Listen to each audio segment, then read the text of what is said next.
back at the friendly confines at Clark Field here at the Briar Patch, where we are the video Buffalo Wings and Rings video game of the week. I'm Chris Staten, and I'm alongside Jacob Graybell. Pal, how you been this week? I've been pretty good. We're halfway through the semester in college, so that's when tests and essays pick up.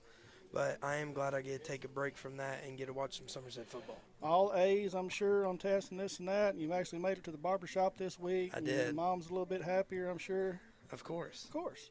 Well, the Danville Admirals come to the Briar Patch tonight. Anybody that has been around Somerset football knows that this is a long-time rivalry, and Somerset coming in with winless on the year off the COVID game. Danville comes in with a record of 4-3, but that's a little bit misleading. Two of those games that they've won are by or losses are by COVID losses, so really they're 4-1 on the season. Yes, and they're 2 weeks ago they beat Danville, pretty decent win, and last week, of course, we did not beat Danville. We did the complete opposite and got handled by Danville. I'm at Hazard, so it's going to be interesting to see how this game plays out. Yeah, you look at the two like opponents that Somerset's played this year. Danville and Somerset have both played Lincoln County. Somerset didn't fare very well in the opener of the Death Valley Bowl. Danville actually beat them 13-7, and then like you just mentioned 2 weeks ago, Danville went over to Hazard and beat the Bulldogs 23-7, and Somerset came away with a 31-0 defeat last week. So like opponents, if that tells you anything, Somerset's in for a long night tonight. Yes, and they definitely are. But one thing I did hear when I was talking to some people on the sideline is Danville's running back, number 3, I don't know his name, but he is not playing tonight. So that could fare well for Somerset because he is a really dominant player. Yeah, he is their leading rusher, and you're talking about Corey Don Crawford. I'm sorry, not talking about Corey Don Crawford. I apologize. Caleb Burns should know his name because he's been around, it seems like, forever. But he is out. He has a stinger issue in his neck. It happened 2 games ago, and he is going to be out tonight. So that does give us a little bit of hope. You'll hear Coach Lucas talk about that in the coaches show.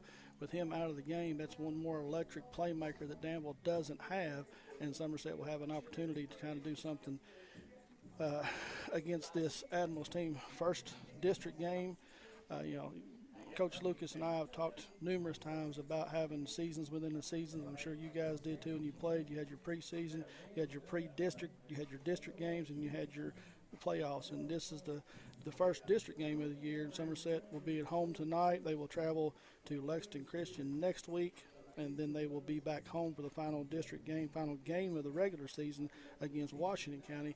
And somehow, some way, Somerset needs to find a way to win 2 of those 3, if they can. Yeah, and something that Lucas definitely went over during this week of practice is he always used to say this to us, especially my senior year, because at the time of district play we were undefeated, and he came in and was like, this is a new season. You're 0-0 right now because these next 3 weeks are the only weeks that really matter, especially for your playoff seeding. So it's a clean slate. The game starts out 0-0. You're technically both 0-0 if you're looking at the district play. You got to come out 1-0 in the district. Yes, this is a big week. Danville has had their own struggles this year. They had a defensive coach that got let go or fired or quit on his own regards. Early on in the season, some players walked out. They came back together. Looking down here on the field, both teams are warming up right now, and Danville doesn't have the usual numbers that they have. But they still have some electric playmakers, and Coach Apple, they're going to spread you out to try to run. They're going to try to get the playmakers in space. They will run the ball between the tackles a little bit more. They're big up front. They're going to, it's a typical Danville team. It's not going to be a whole lot of changes. Yeah, and, Danville's always going to be Danville. Like, they always will have the speed. They're always going to spread you out, and they always have a good O-line. Something we saw last week, and I talked to Coach Lucas about it, and you'll hear it in the coach's show. Josh Bruner came in at quarterback last week, and Josh Gross went to wide receiver spot. mainly due to some injuries that the Briar Jumpers had last week against Hassard, but also to get some of their playmakers on the field. And so I expect to see a little more of that tonight with Burner in the backfield and Gross lining up at wide receiver, and see if we can't get Briar Jumpers in some good positions. Yeah, and I'm definitely, I'll talk about this later when we get to the keys of the game, but I definitely think offensive tempo and getting our playmakers the ball is going to be, our biggest chance of winning the game. InTrust Healthcare Counseling Services has made it their mission to be the trusted leader in promoting mental health in Kentucky for the last 22 years. Stay healthy at home with counseling services for children and adults using your phone or computer. Call InTrust at 606-676-0638 to get services started today from anywhere in Kentucky. You can always visit their Facebook page at InTrust Healthcare Counseling Services to learn more about how they can help you or your family. At InTrust, your mental health matters. A big thank you to Don Franklin, Somerset Family of Dealerships, Kentucky, for presenting tonight's coverage of high school football. Be sure to take advantage of the end of summer savings at any of their Somerset locations. Visit them at any of their 4 Somerset locations or on Facebook at Don Franklin Somerset Family of Dealerships. They treat you like family. As you can see some of the players coming into the screen, this is the pink out night for the Briar Jumpers. This is, cancer awareness, so you'll see the Briar Jumpers tonight in their purple jerseys with the pink numbers and pink stripes and lines and this and that, and it's a very important, meaningful thing. There's a lot of, I've had family members, I don't know if you do or not, but, awareness to cancer, breast cancer, any kind of cancer is something that needs to be taken very seriously. Yeah, and this is always a big game for us, especially with Somerset's tradition.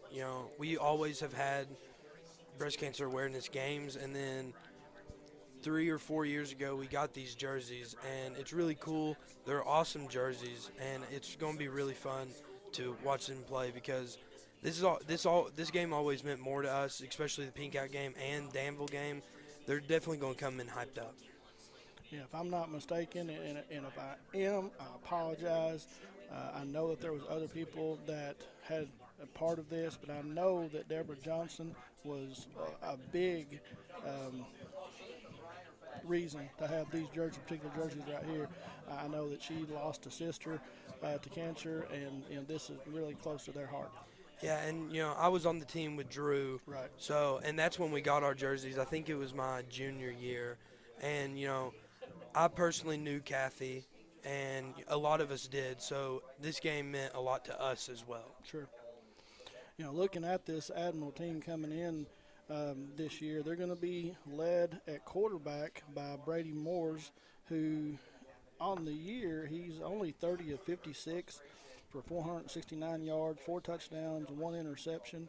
It doesn't throw the ball a ton. Don't have stats from last week's game, so I can't give you that. I know that they lost to Breathitt County.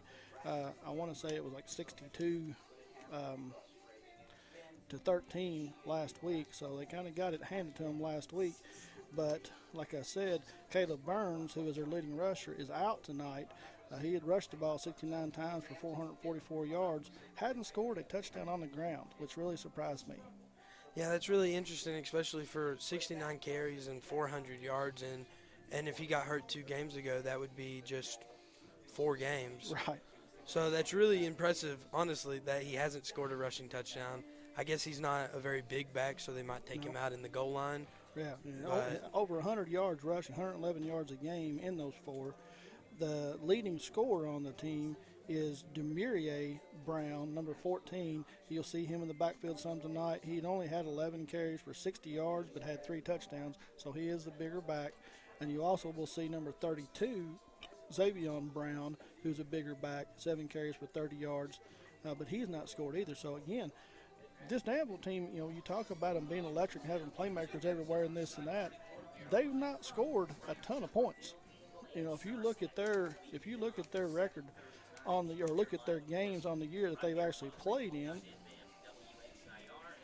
and I'm not doing a very good job of having my information in front of me, Jacob, but I do have it here now. In games that they've played, they beat Garrett County up at Lincoln County in the Death Valley Bowl. They played behind us, scored 23 points in that game.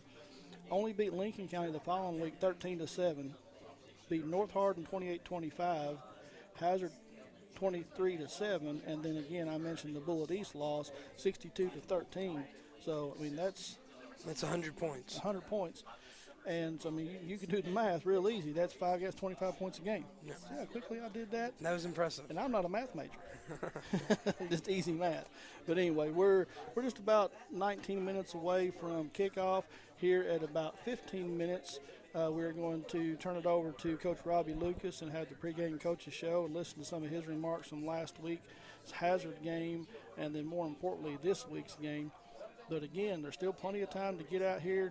The weather is absolutely perfect. We've had rain all week. We have none in the forecast tonight. It's going to dip down into the high 50s, low 60s, I think, at kickoff. Maybe not at kickoff, probably 65 at kickoff, but down in the 50s by the end of the game time. So come on out. If you don't have the opportunity to come out, go down to Buffalo Wings and Rings tonight, take in the game. If you're at home, you can get on Lake Cumberland Sports and watch the game. And we want to give a big thank you to Buffalo Wings and Rings. And be sure to watch Buffalo Wings and Rings video game of the week on Lake Cumberland Sports. Our next video broadcast next week, I believe, is the Southwestern Warriors. And I'm not exactly sure who they're playing. But Buffalo Wings and Rings, wings created your way and always fresh, never frozen burgers.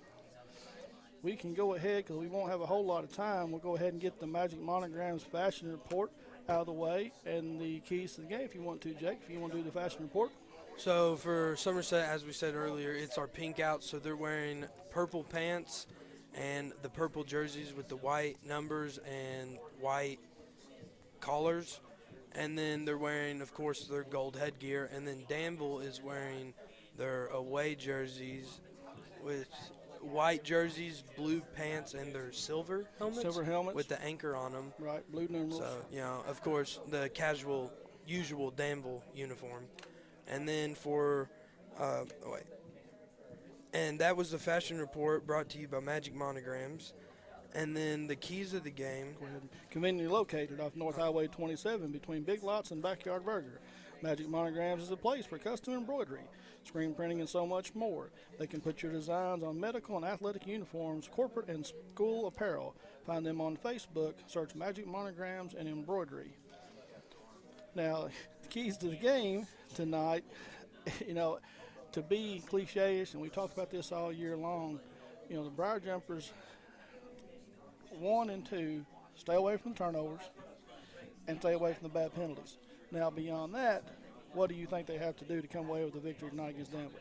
So my big thing for the offensive side is I think the key for Somerset's offense to succeed is Guy Bailey succeeding.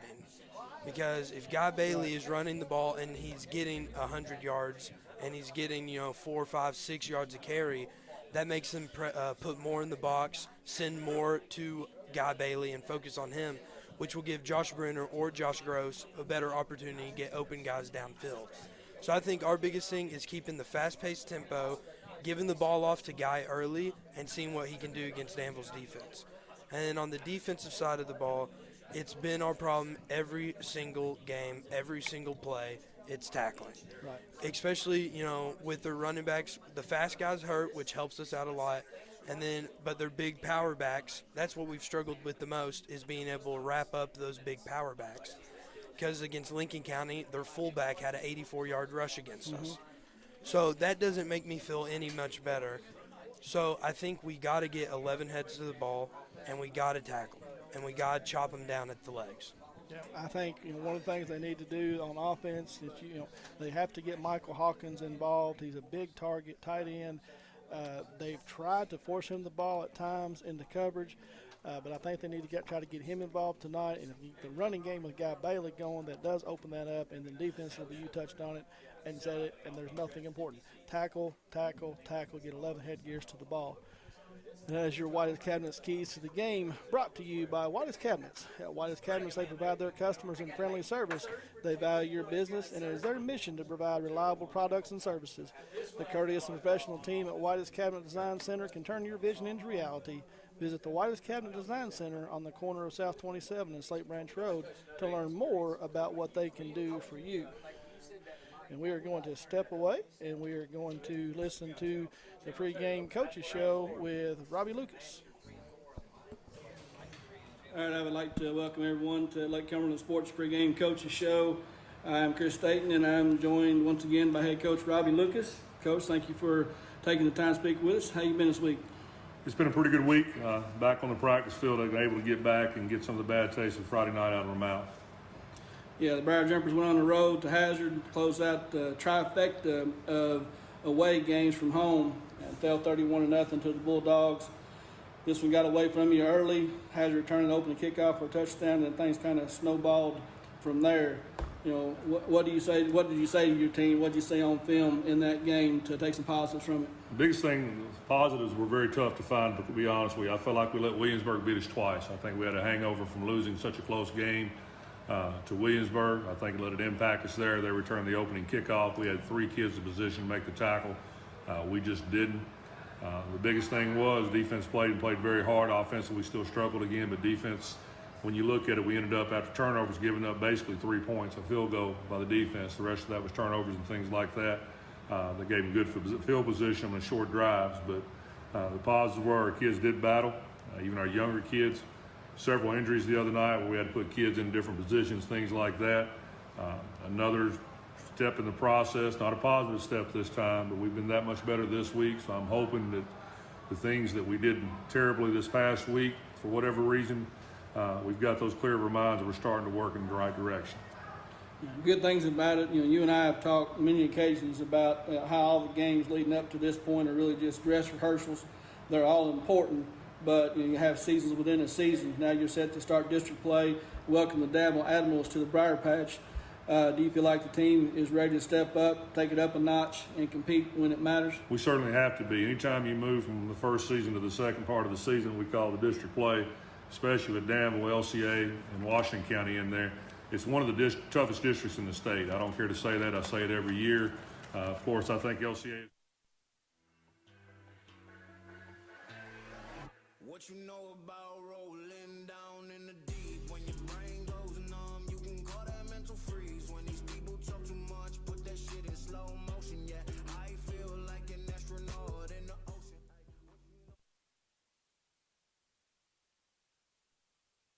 From there, you know, what do you say? What did you say to your team? What did you say on film in that game to take some positives from it? The biggest thing, positives were very tough to find, but to be honest with you, I felt like we let Williamsburg beat us twice. I think we had a hangover from losing such a close game to Williamsburg. I think it let it impact us there. They returned the opening kickoff. We had 3 kids in position to make the tackle.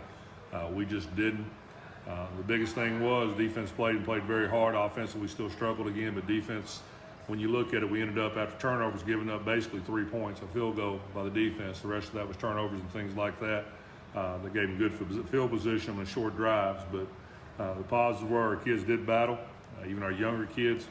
Several injuries the other night where we had to put kids in different positions, things like that. Another step in the process, not a positive step this time, but we've been that much better this week, so I'm hoping that the things that we did terribly this past week, for whatever reason, we've got those clear reminders that we're starting to work in the right direction. Good things about it. You know, you and I have talked many occasions about how all the games leading up to this point are really just dress rehearsals. They're all important, but you have seasons within a season. Now you're set to start district play. Welcome the Danville Admirals to the Briar Patch. Do you feel like the team is ready to step up, take it up a notch, and compete when it matters? We certainly have to be. Anytime you move from the first season to the second part of the season, we call the district play, especially with Danville, LCA, and Washington County in there. It's one of the toughest districts in the state. I don't care to say that. I say it every year. Of course, I think LCA is ranked number 2 in the state. Danville's number 7 in 2A. Washington County, I thought, was in the top 10.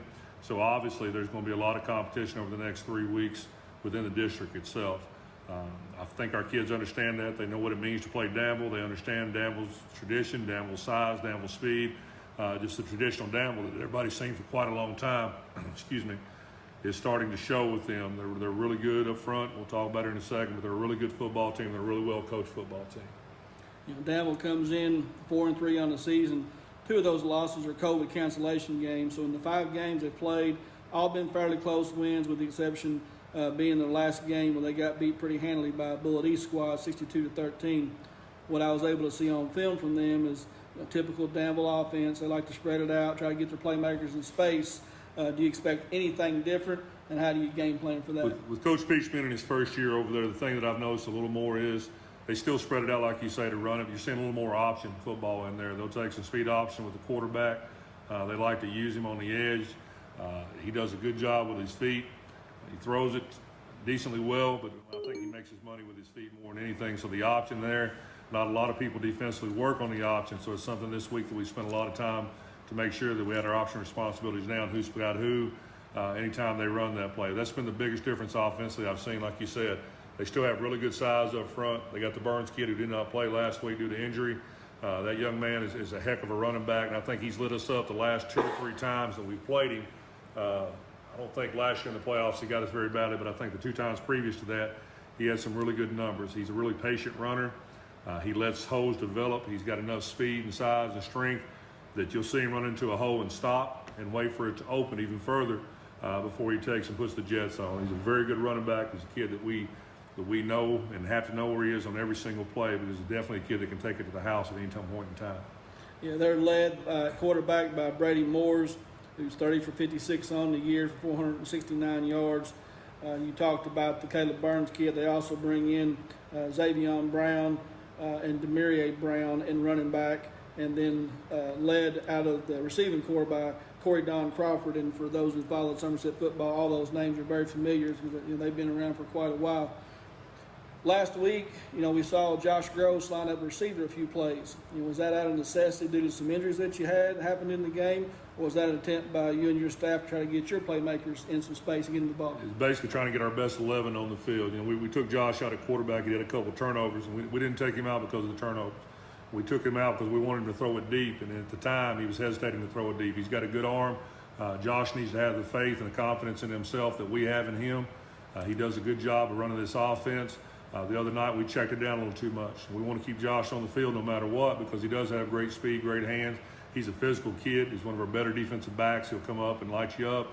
So he's not scared of the game. The game's not too fast for him. So that was simply a chance to get our young freshman in to get some reps and also keep Josh on the field where he needs to be. He's definitely one of our best 11. So we need to continue to do that and make sure that he's in there at all times. It shouldn't take anything special to get the team fired up for one of the oldest and biggest rivals. In first district game, how have their attitudes been this week, and how has practice gone? It's been really good practice this week. The attitudes have always been good. That's the one thing about this team, even though it's a young team.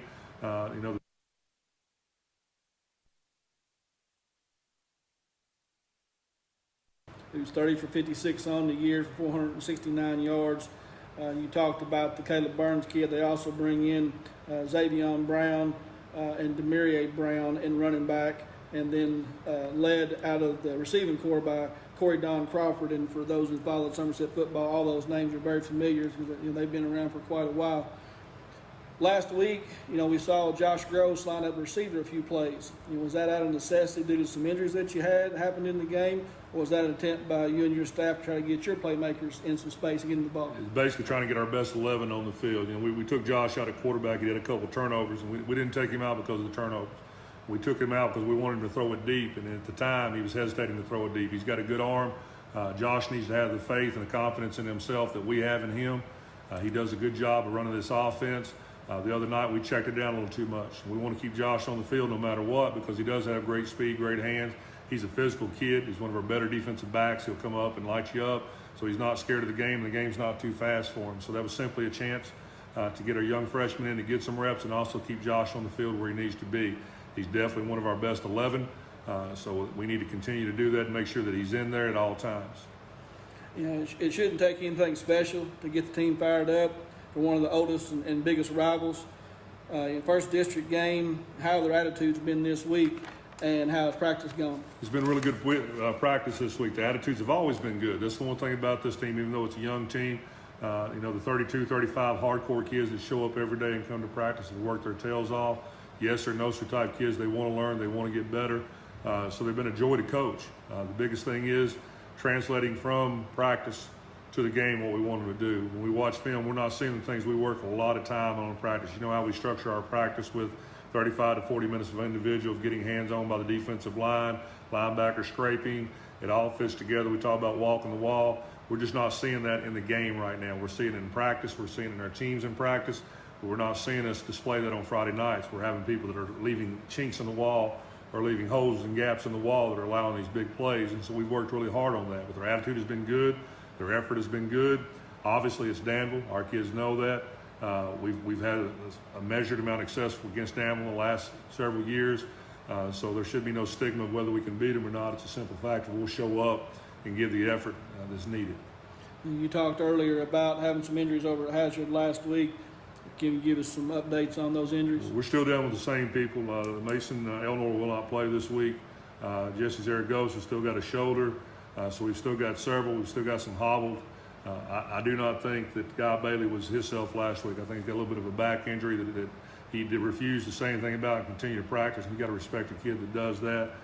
Several other, bangs and bruises and things and sprains that come along with playing. Don't feel great? Just can't wait? Quick Care's open late. Just walk in for accidents and illnesses or for health services like physicals and flu shots. Quick Care Walk-In Clinic at Med Park West for over a decade on Hale Knob Road, just behind the hospital. Cash? Well, look no more. Alton Blakely's got cash? Is that cash, Daniel? Yep. And you're giving cash for cars? Yep. For real?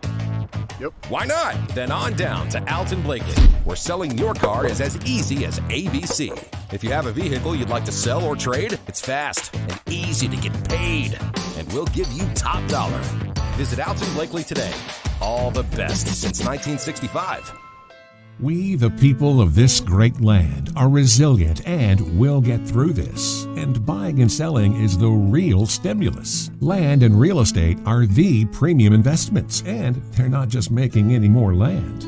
At Ford Brothers Auctioneers, we'll get you the most for your property with live, online, and multi-parcel auctions. Selling farms, homes, developments, and commercial properties for top dollar. Give us a call or online at FordBrothersInc.com.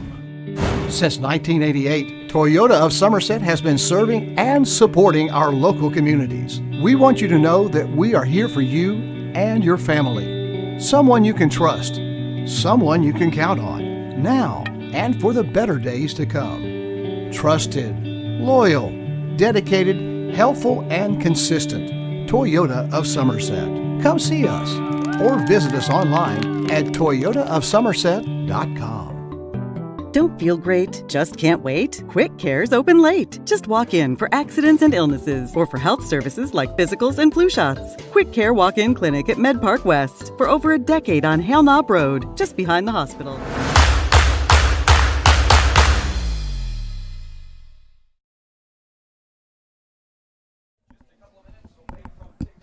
And welcome back to Clark Field, home of the Somerset Briar Jumpers. As you see the Briar Jumpers coming out on the field, we are just under 2 minutes away from kickoff. As you hear the excitement going on, this is Pink Out night here in Breast Cancer Awareness. And the Briar Jumpers taking on the Danville Admirals, first district game of the year. And we hope to have a very exciting, hard-fought game tonight, Jake.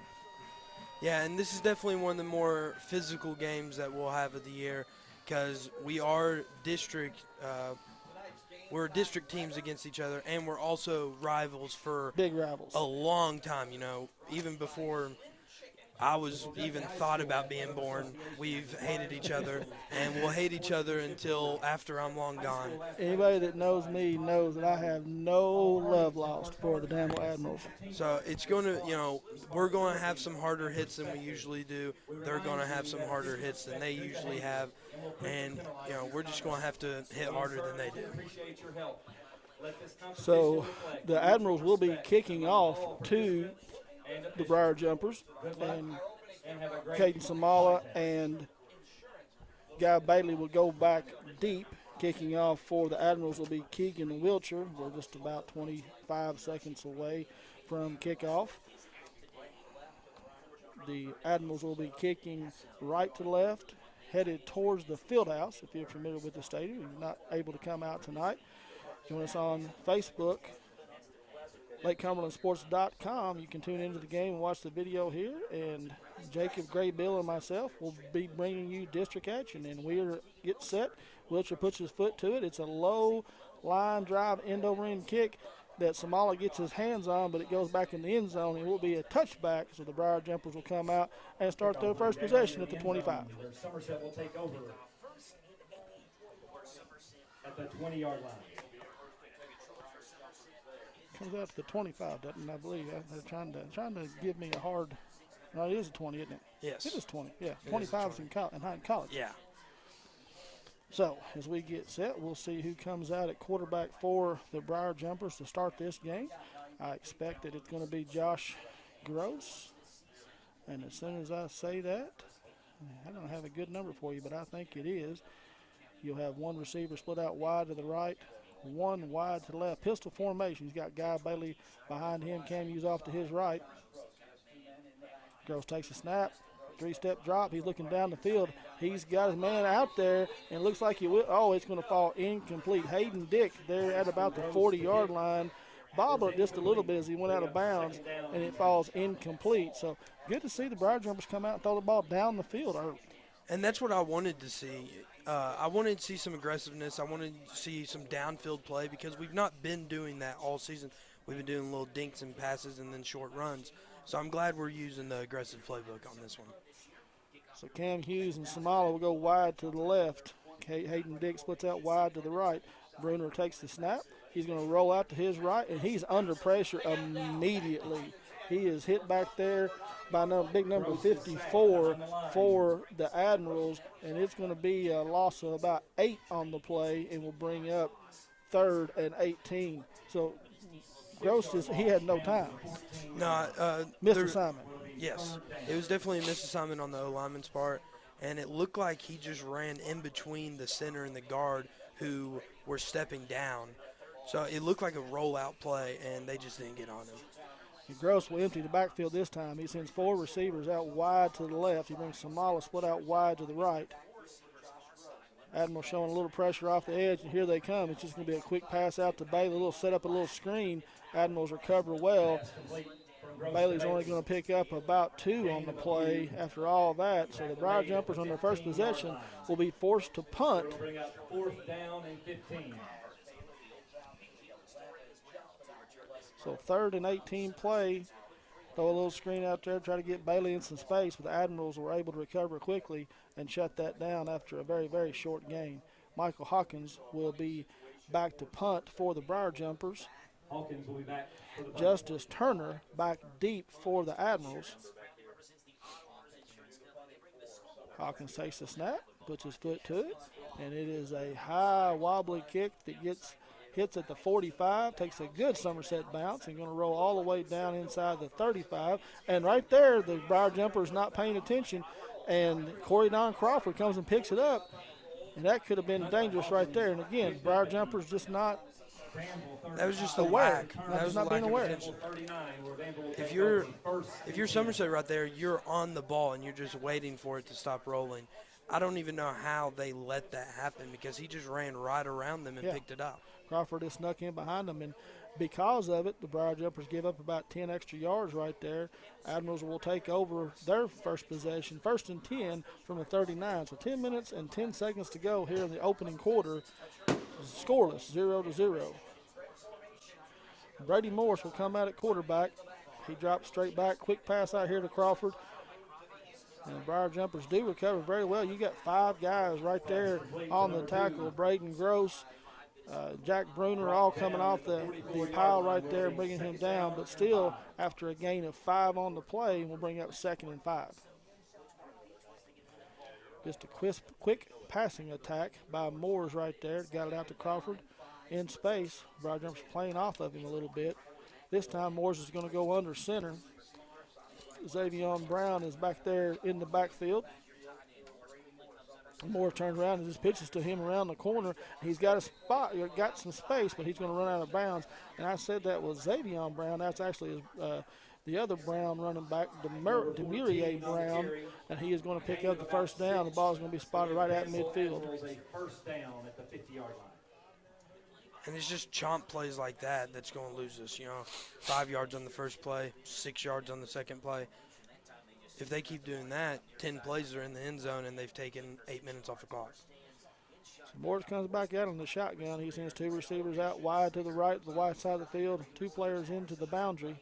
Takes the snap, 3-step drop. He looks right down the field. He's got a man, and that's Corey down, and he fumbled the ball. That ball come out. That's a fumble. That's a catch and a fumble. He had Corey Don Brown, and Corey Don lost his footing just a little bit, took a couple of 3 or 4 steps, and then just dropped the ball, and the Briar Jumpers will recover. So Somerset on the year has not done a very good job of winning turnover battle, and right now they are up 1-0 on the turnover. And did you happen to see who picked up that fumble? I did not. Excuse me. I did not. That was a very aware play because it looked like he was just running and it fell out of his arm. I don't know if he was trying to get too fancy with it or what he was doing, but like I said, he started to stumble a little bit, tried to regain his composure, and the ball just came out. So Briar Jumpers will set up in the shadow of their goal line.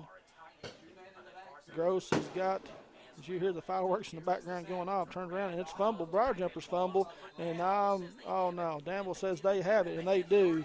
So handoff between Gross and Bailey, just a bad handle on it, and the ball gets out, and Danville will recover right there at the 1. That actually played in Danville's favor. Yeah, it really did.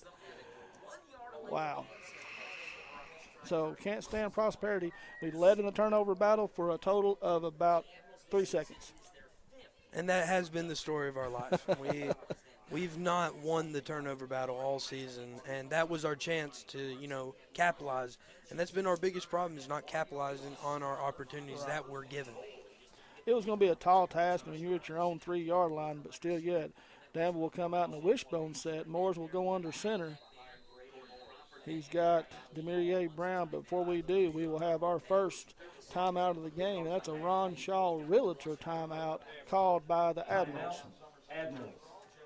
Henderson Chiropractic, committed to relieving your pain using the true principles of chiropractic care. Their caring, helpful team strives for excellence through extraordinary service and patient education.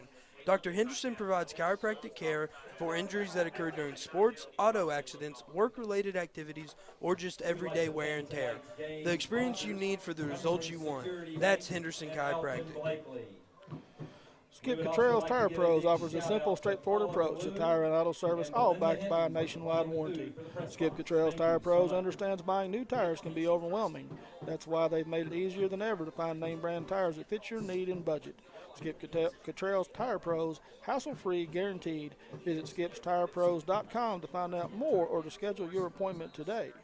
As we come back to action here, Admirals go under center. Moores turns around, takes a snap, hands it off to Demirier Brown, who is going to get into the end zone there. So with 8:56 here in the opening quarter, Admirals strike first and go out on top 6-0. Demirier Brown right off the bat. And on to attempt the extra point will be Keegan Wilcher for the Admirals. Brady Moore's down to hold the ball. Snap is back. Hold is down. The kick is up. And it is good.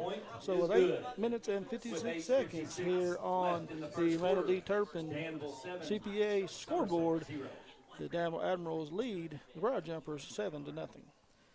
Toyota of Somerset has been a proud member of this community since 1988, and they are a proud sponsor of local high school sports.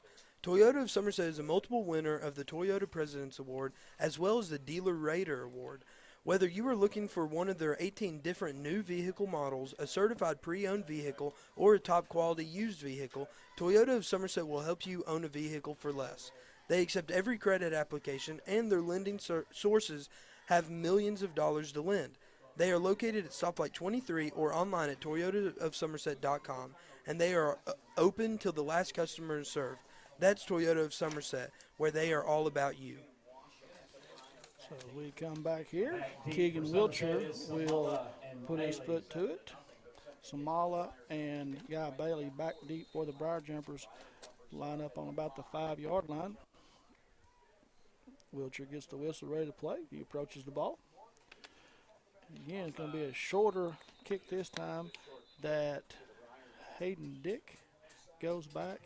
and it's going to call fair catch, but we have a flag on the play. It's going to be offsides on the Admirals, so they will back them up 5 yards, and we will do it again. So a much shorter kick that time by Wiltshire, and if you followed Danville the last couple of years, they've always had a really good kicker. Wiltshire doesn't appear to have the same leg strength that they've had in the past, but we'll see as the game goes on. And my time in high school, Danville and Hazard always had the 2 best kickers that we went up against. Yeah. So Wiltshire will try it again. Puts the foot to it. Low end over end line drive kick that Bailey will field at the 13-yard line. He goes right up the middle. He has a little bit of room, makes a man miss. He's going to take it across the 40 up to about the 44-yard line. Will be 1st and 10, jumper. So about a 31-yard return on that. So good return by Bailey that will set the Briar Jumpers up. Their third possession, they had a 3-and-out. Their first possession, a fumble on the next possession on the very first play. The Briar Jumpers come out from the 44-yard line, and Gross will empty the backfield again. He's going to send 4 receivers out wide to the left. He brings Samala here to the near side. Admirals showing man coverage, 1 safety back deep. Showing pressure off the edge again. And Gross is just going to try to go up the middle, and as soon as he does, he is dropped right there by number 23 for the Admirals. So I don't know if that was going to be, if he was going to drop back and try to pass after he tried to run, or if that was an all-out running play. But whatever it was, it didn't work. Yeah, it looked like it was a design QB draw, but it wasn't much of a draw because right when he got the ball, he just went up the middle. And as soon as he did, he was met right there at the point of contact. As it is, we're going to come out in a shotgun formation. Bailey just off the Gross's left. He's going to roll out. He's got Hayden Dick out there, but just barely gets back the lost yardage, and it will be a gain of 3. We'll bring up 3rd and 10. So very short pass play. Just get Gross out of the pocket. Dick goes down, runs a little 3-yard out, and delivers the ball on time. And so you get a little bit of positive yard, but you're still behind the chains. And, you know, that's something that we've also had a problem with is being behind. You know, you never want to be anything more than 3rd and 4. Yeah, 3rd and long is not good. Shotgun formation. Bailey's off to his right. Gross drops straight back. He's looking to pass. He's looking down the field, and the pass is intended down there. That's Samala, and he goes up over top of the defender, and that will be a big gain. So from the 44, got a 23-yard pass completion from Gross to Samala, and that will pick up a big first down for the Briar Jumpers. Their first Turner Realty Group first down of the night. And that was a big play right there that we needed, Jacob. We really did need that, and that's something like that's a big tempo play too because now they're in Danville's territory. They're inching towards the red zone, so this is good for Somerset. Shotgun formation, 2 receivers right, 2 to the left. Bailey in the backfield. Gross takes the snap. He's just going to be a counter draw. Bailey squirts out the left side, but he's only going to pick up about 4 on the play. But a good design, but a better recovery by the Admirals defense. I gave him 4, and they're only going to give him 3 on the play. Ball is spotted down at the 31. We'll bring up 2nd and 7. So just a sprint out draw right there, trying to catch the Danville Admirals in a little bit of over pursuit. And I like that play call a lot. So Cam Hughes and Gross in the backfield. He's just going to, oh no, it's intercepted. The ball was tipped, I believe. He was trying to throw just a little quick little screen pass right there, and it got tipped up in the air. And the Admirals will come down with the interception where they'll take over. So 2 possessions, 2 turnovers right in a row. The ball was intercepted by Devin Murphy for the Admirals. So, again, we had 5 turnovers last week. We've already got 2 here this week, 6 minutes, 29 seconds in the opening quarter, and the Admirals lead 7-0. Looks like we're going to get a sideline warning for Danville. He's trying to, how he called delay a game. We got him turned off.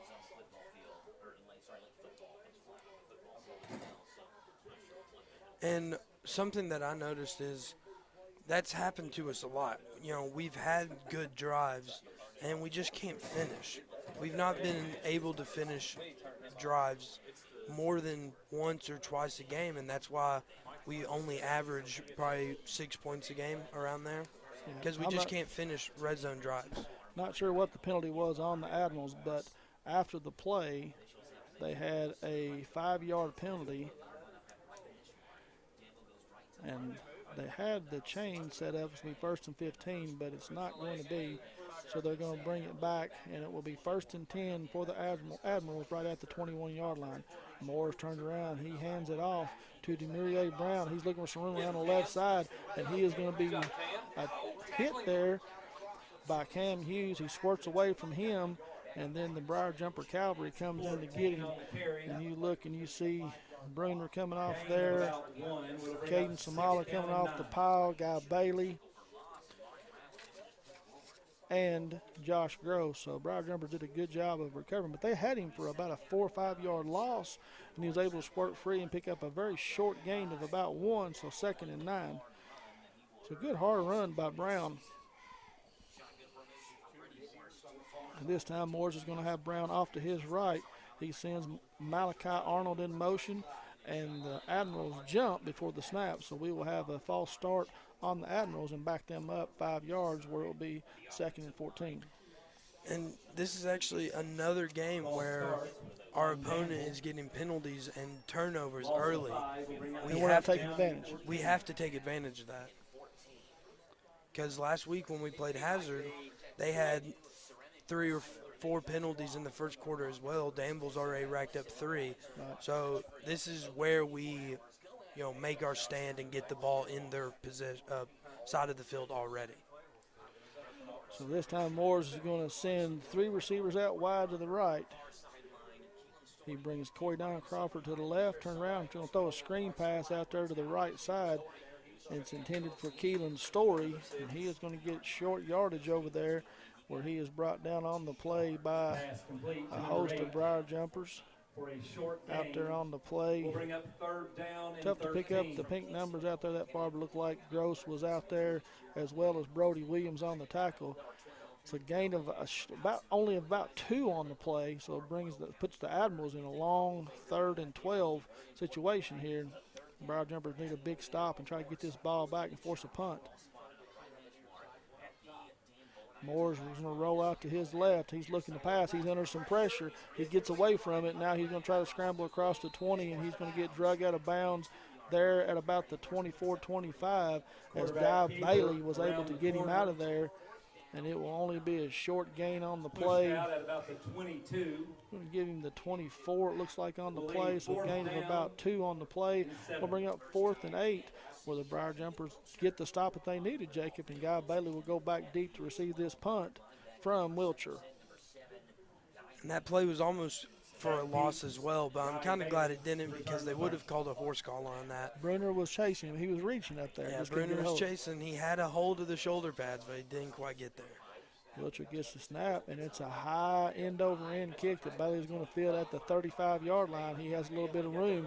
He makes one Admiral miss, gets around the edge. He's got a little bit of room. Blocker's out in front. He gets through the seam, and he is going to get pushed out of bounds all the way across midfield into Admiral territory. He's going to get it to him about the 37-yard line. 37-yard line will be first down. Jumper. And a possession like this, there's no excuse not to score the ball. No. So about a 28-yard return. Excuse me. So special teams so far has put the Briar Jumpers in good field position. They just haven't been able to take advantage with the one turnover at the 1-yard line and then the fumble here, or the interception just a minute ago. But the Briar Jumpers get the stop. They are starting deep in Admiral territory at the 37-yard line. Need to put some points on the board right here. 4:18 to go in the opening quarter, trailing 7-0. Be huge to tie this game up. Yes, especially in the first quarter. Pistol formation, going to turn around and hand it off to Cam Hughes. Just tries to go right up the middle, and he's met right at the line of scrimmage. Hughes Fights on forward carry. for maybe a gain of 2. Going to give you a gain of 1 on the play. 2nd and 9. Down at the 36, will bring up 2nd down and 9. And, you know, the only way we can score is by getting these first downs. So 2nd and 9, gaining 1 yard of play is not going to work. Well, he's got Samala down here one-on-one coverage. Again, he's had him a couple of times tonight. If you're going to take a shot, it'd be a good time to take one right here. And I like Pistol that matchup. formation. Yeah. Gross looks back to pass, and he does look out here for Samala, just a stop route. It's a tough pass, a little bit high, but Samala goes up and get it. Going to be a gain of down to the 32-yard line. about 4 on the play.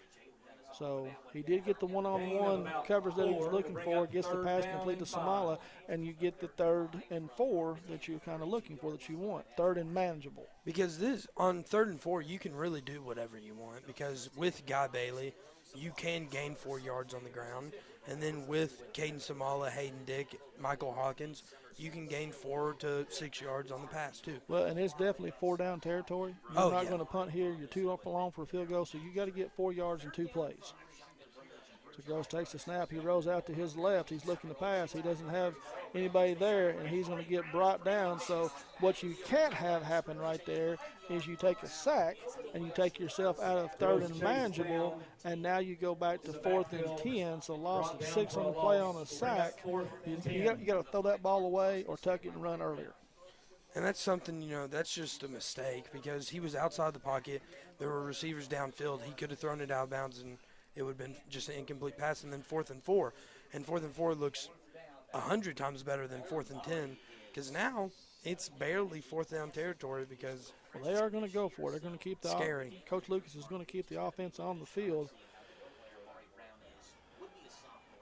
Hawkins and Dick are going to go split out wide to the right.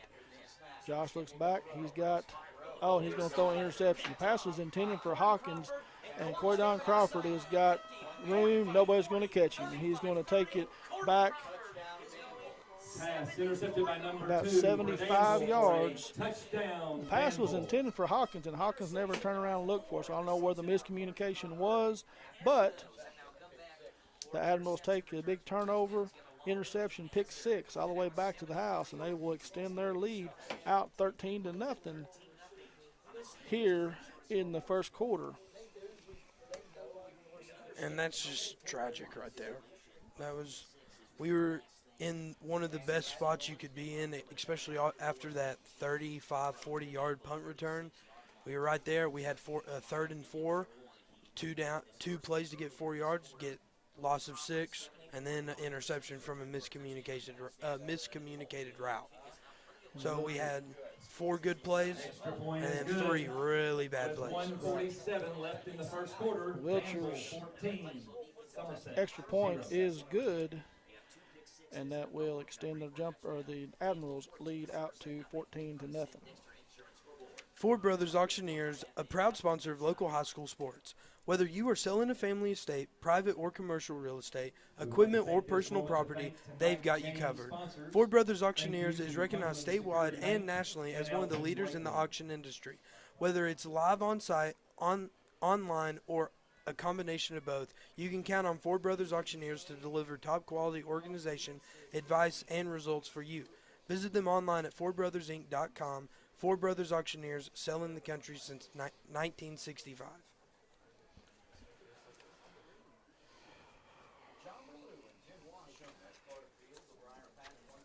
So if you're Somerset right now, you got to be thinking, we just gave up. Both touchdowns were off of our 2 of our 3 turnovers in the first quarter. And you got to be thinking, take care of the ball. Be protective of it and get in the end zone. Yeah, 14 points off of turnovers so far in the first quarter. A fumble and 2 interceptions thrown by Gross. Wiltshire is going to kick this one on the ground. It's going to be fielded right there at the 35 by Hayden Dick. That wasn't Dick, that was number 2, Collier White. 34 yards. Spot the ball at the 34-yard line. Well, Briar Jumpers will take over there. So don't have as good a field position as they had last time before the interception, but they're still in pretty good shape. They just have to get something going and eliminate the mistakes, Jacob. And right now, like I said, one of the keys to the game is getting Guy Bailey involved, and he only has 2 carries on the night, so Yep. I would like to see that. Bruner in at quarterback, and he is. And he's going to throw it out here to Hayden Dick, and he makes a man miss and gets outside, and they have Bruner's pass completed to Gross. There's Josh Gross. Josh Gross playing the receiver. So we talked a little bit about it in the pregame, getting Gross into the jumper slot out there, and that will be the very first down. Turner Realty Group, not their very first, but a first down for the Briar Jumpers. So Bruner checks in at quarterback, and Gross goes to the slot. He stays in that position out wide to the left. Samala comes wide to the right. Bruner takes the snap, fakes it to Guy Bailey and keeps it himself, and is going to get stopped for a very short gain on the play. Will bring up second and 10.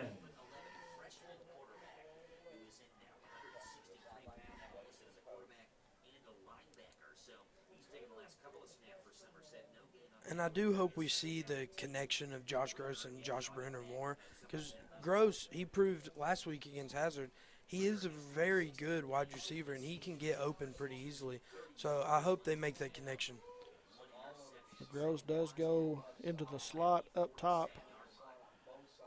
2 receivers to the right. Bruner drops back to pass. He's looking to throw it deep. He's got a man out there. He's just not going to be able to run it down. Bruner's pass to Samala falls Pass incomplete. intended for Bring up Hayden third Dick. and 10. Is that Hayden? No, that was Samala. Samala on the go route again up there. Had his man beat, just a little bit overthrown. So we'll bring up 3rd and 10. And that's our second long throw. One of them was, dropped out of bounds, and then the other one just slightly overthrown. And if we would have caught that ball, that would have been a touchdown. He wouldn't have got him. Yeah, he was 2 steps behind the defender. And they will flip the wide receiver. Samala comes wide to the right side. Bruner drops straight back to pass. He's going to throw it out there to Bailey out in the left flat, and as soon as he catches the ball, he's having to try to maneuver away from the Admiral's defender, so they do a very good job of coverage, and it's going to be a loss of 4 on the play. We'll bring up 4th down, and the Briar Jumpers will be forced to punt once again. Negative yardage plays hurting the young Jumpers early in this game. Yeah, and especially on 3rd and 10, you usually would like to get in front of this line of scrimmage and try to get a first down. And the screens haven't been working today so far.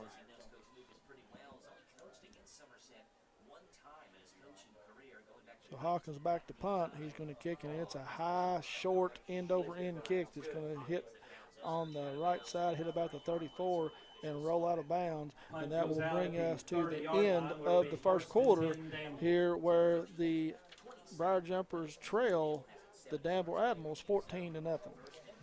So you've probably been hearing, get this for free, join us for free, free, free, free. But then there's always a catch. Well, Somerset Community College is excited to announce that we are giving all first-time students an opportunity to try SCC for free this fall semester. All tuition, fees, and books included. And it's easy to get started. Just visit our website at somerset.kctcs.edu for all the details. And remember, it's free. Like really, really free. Zero, zilch, nada. Since 1979, Modern Systems has been protecting communities all across Kentucky, and they are proud to be part of the communities they serve, committing time and sponsorships to numerous charities like Project 5810, Relay for Life, March of Dimes, Heart Walk, local school programs, and many more. Modern Systems, your neighbors and your friends, they work 24/7 to protect the things that matter most to you. From houses to businesses to schools and churches, let Modern Systems be your trusted name and security. So we come back to play. Morris takes the snap. He drops straight back. Now he's rolling out to his right. He's under some pressure. He reverses field and goes back to his left and cuts it right back up the middle, and he is hit right there at the line of scrimmage. and he is going to be brought down by Bruner and Morris on the keeper. Bailey. Yep, Bailey there on the tackle. So no gain by Moores. Scores from other games here in town over at Southwestern. Whitley County is visiting the reservation, and they trail the Warriors 13-0 into the first quarter. And PC Maroons taking on North Laurel, and they are now ahead of North Laurel 12-2. A safety. A safety. Hand off to Brown. He bounces it outside, looking for some room, gets away from the tackle, trying to put still on his feet, gets across midfield down to about the 40-yard line, so about a 30-yard gain. We have a Briar Jumper back behind the play. It's down, and we will have a stoppage in play here for that, but not before we have a long gain by Demirier Brown. Looking to sell your vehicle? Alton Blakely will buy it. It's fast, safe, easy, and get paid on the spot. No appointment necessary, and we handle all the paperwork, so you don't have to. Rick Barker and Godby Realty and Auction. Names you know, names you can trust. Real estate and auction services for farm, commercial, residential, and personal. Godby Realty and Auction has 49 years of experience in the real estate and auction business, and we are ready to put that work to work for you. Go online at godbyrealty.com for more information. For over 100 years, Citizens National Bank has been the bank of the people of Pulaski County. They have remained locally owned and operated, with all decisions being made right here at home. No mergers, no acquisitions, no confusing name changes. They are your neighbors and friends, serving Pulaski County with 7 convenient locations. Citizens National Bank, moving forward together. Member FDIC. And I'm a stop behind the play. Arnold, he is helped off the field. As I get a strange look from Pat Harris. 11:07 and the clock running here in the second quarter. Admirals will get set to bring it back to play. Morris just throws it out there quick out in the left flat to Corey Don Crawford. He makes a man miss, and he's going to pick up about 13 on the play, and he's going to step out of bounds. Pass complete to number 2. So 2 big plays. Down to the Somerset 26, where it'll be 1st and 10 Danville. So Admirals are on the attack once again, looking to extend this lead, already leading 14-0. Briar Jumpers have been struck by the turnover bug here again tonight. Already have 3 turnovers on the night. Admirals set up. Moores in the shotgun, takes the snap. It's going to be a quarterback draw right up the middle. He's hit right there at the line of scrimmage. The ball comes loose, but he is able to jump back on it and on the carry. keep it in possession of the Admirals. Ball will be placed. But gain of 2 on the play will bring up 2nd and 8. So the Admirals have tried to give the Briar Jumpers the ball. They had a big turnover here on a would-be touchdown. Put the ball on the ground there, but just Briar Jumpers not able to take advantage, Jacob. Yeah, and if Somerset wants to win this game, they have to capitalize on those turnovers, on the penalties. Anything Danville gives them, they have to capitalize on those. Keelan Story in the backfield this time alongside of Brown, and Moore's going to hand it off to him, and he's going to push his way up to about the 21-yard line, where he's brought down there by Jack Bruner and Braden Gross. Down to the So it's going to pick 21, up where it'll be 3rd down about and 4 on the play. Will be 3rd and 4. I guess they're going to give him 5, and we are going to have another timeout called by the Admirals here. So that will be their second Ron Shaw Realtor timeout of the game. We'll leave them 1. Keeping stats and the correct score is important to players, coaches, and fans. The same can be said about keeping your taxes and finances in order. For over 26 years, Randall D. Turpin CPA has been doing just that.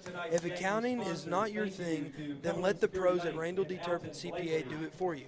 Proud sponsor of the Randall D. Turpin Scoreboard, located on Parkers Mill Road in Somerset. You go. Nope, you go right ahead, brother. In real estate, working with the Good. right people matters. Barry Turner, broker and co-owner at Turner Realty Groups, knows the ropes. Over the years, Turner Realty Group has developed excellent relationships with their clients. See for yourself on their Zillow profile with more reviews than anyone else in the Lake Cumberland region. Turner Realty Group is just off of Highway 27 between lights 21 and 22. Call 679-SOLD or go online at shopsomersethomes.com. Do not let me run over. You're doing a great job. I like it. 9:44 on the Randall D. Turpin scoreboard here in the second quarter. Admirals leading 14-0. Brady Morris comes out, shotgun formation, takes a snap. He's looking left. He's got a man out there, a double move, and that's Crawford out there again. And he just did a little out and up move, got the Briar Jumpers turned around. Small out there in coverage, and Crawford is going to take it in from 21 yards out. Brady Morris to Coydon Crawford, and the Admirals extend the lead out to 20-0, pending the extra point.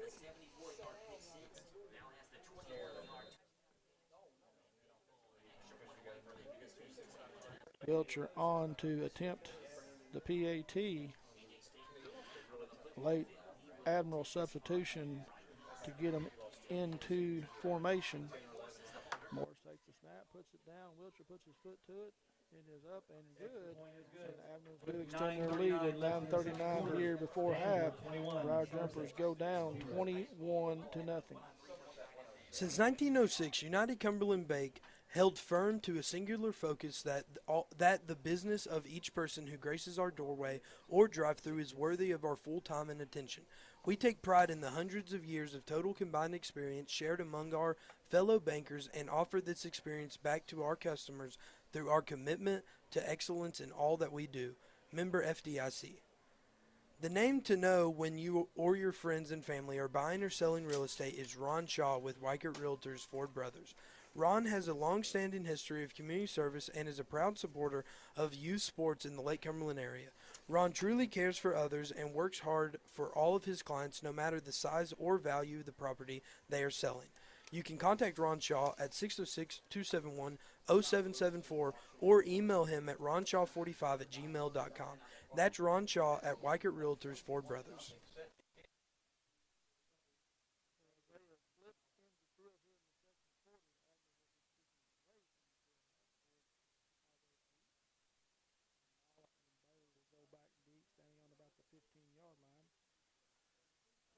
Wilcher gets set.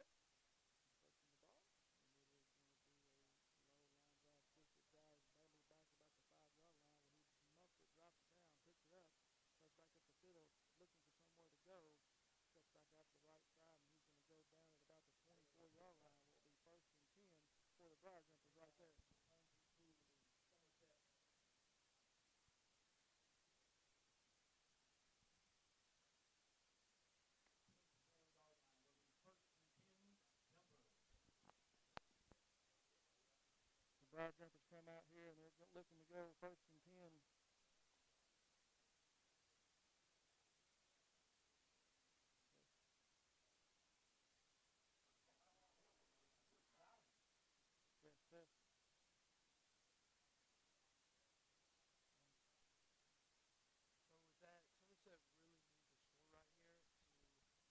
Get a little momentum and to gain some hope to win this game. Josh Green getting pressured right there and took a circus back. We'll bring up 2nd and 10.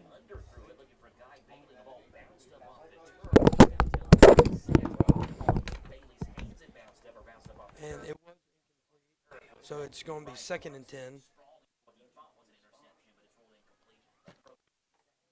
And the biggest problem with Somerset's offense so far is they've not been able to get in front of the sticks and been able to get easy first down plays on 2nd, 3rd, and 4th down.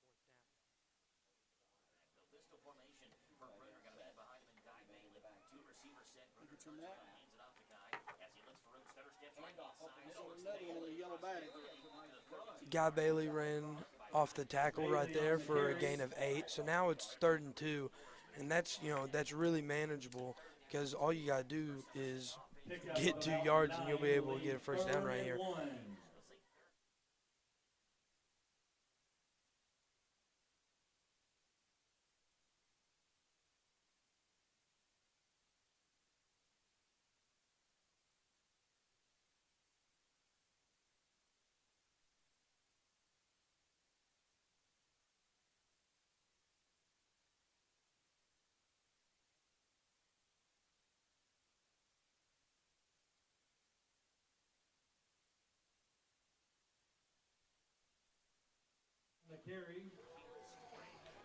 So we're having a little bit of technical difficulties here at the Briar Patch. I think we've got everything back under control, and as we get set, Jacob Graybill was doing a very good job of getting some play-by-play, and I do apologize, but we are back. So the Briar Jumpers are able to pick up a Turner Realty Group first down on the play. Again, I want to thank Pat Harris for taking care of us, doing a little bit of everything tonight. He's keeping up with audio, video, computer, board. Guy Bailey is going to take a handoff off the left side. He's going to be stopped right there for a short gain on the play. We'll bring up 2nd and 9. 2nd and 9.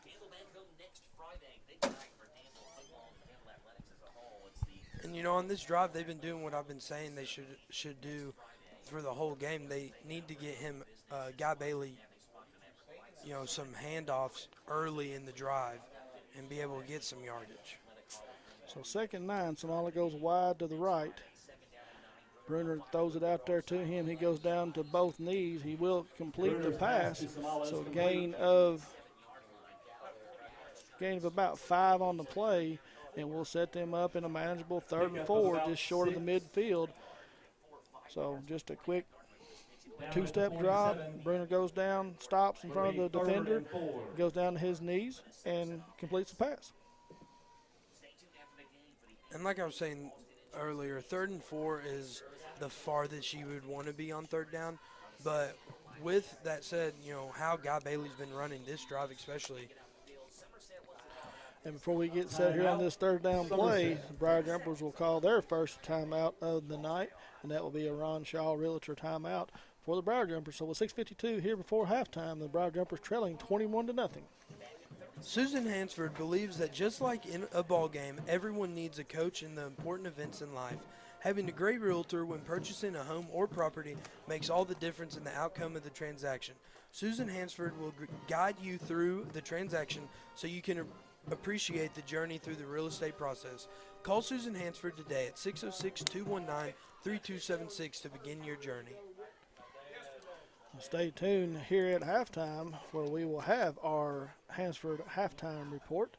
Jacob will total up some numbers and give you some individual stats in the first half. And unfortunately, there's not going to be a whole lot of positives for the Briar Jumpers here in the first half, but hoping to put something together here about midway through this 2nd quarter and try to get some points on the board and pull within 14. Pistol formation, heavy set. Hawkins lines up behind the tackle, and it's going to be a handoff to Bailey, and he does get a spot, and he's going to go. He's going to be a foot race. He's got one man to beat, and he is going to go.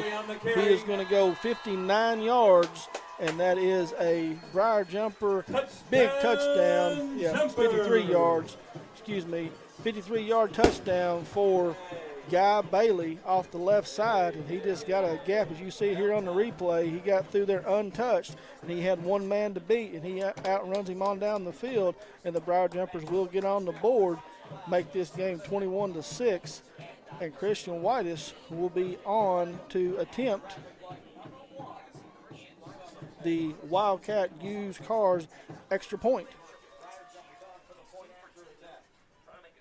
That was a Citizens National Bank touchdown for the Briar Jumpers. Haven't been able to say that a whole lot this year, Jacob.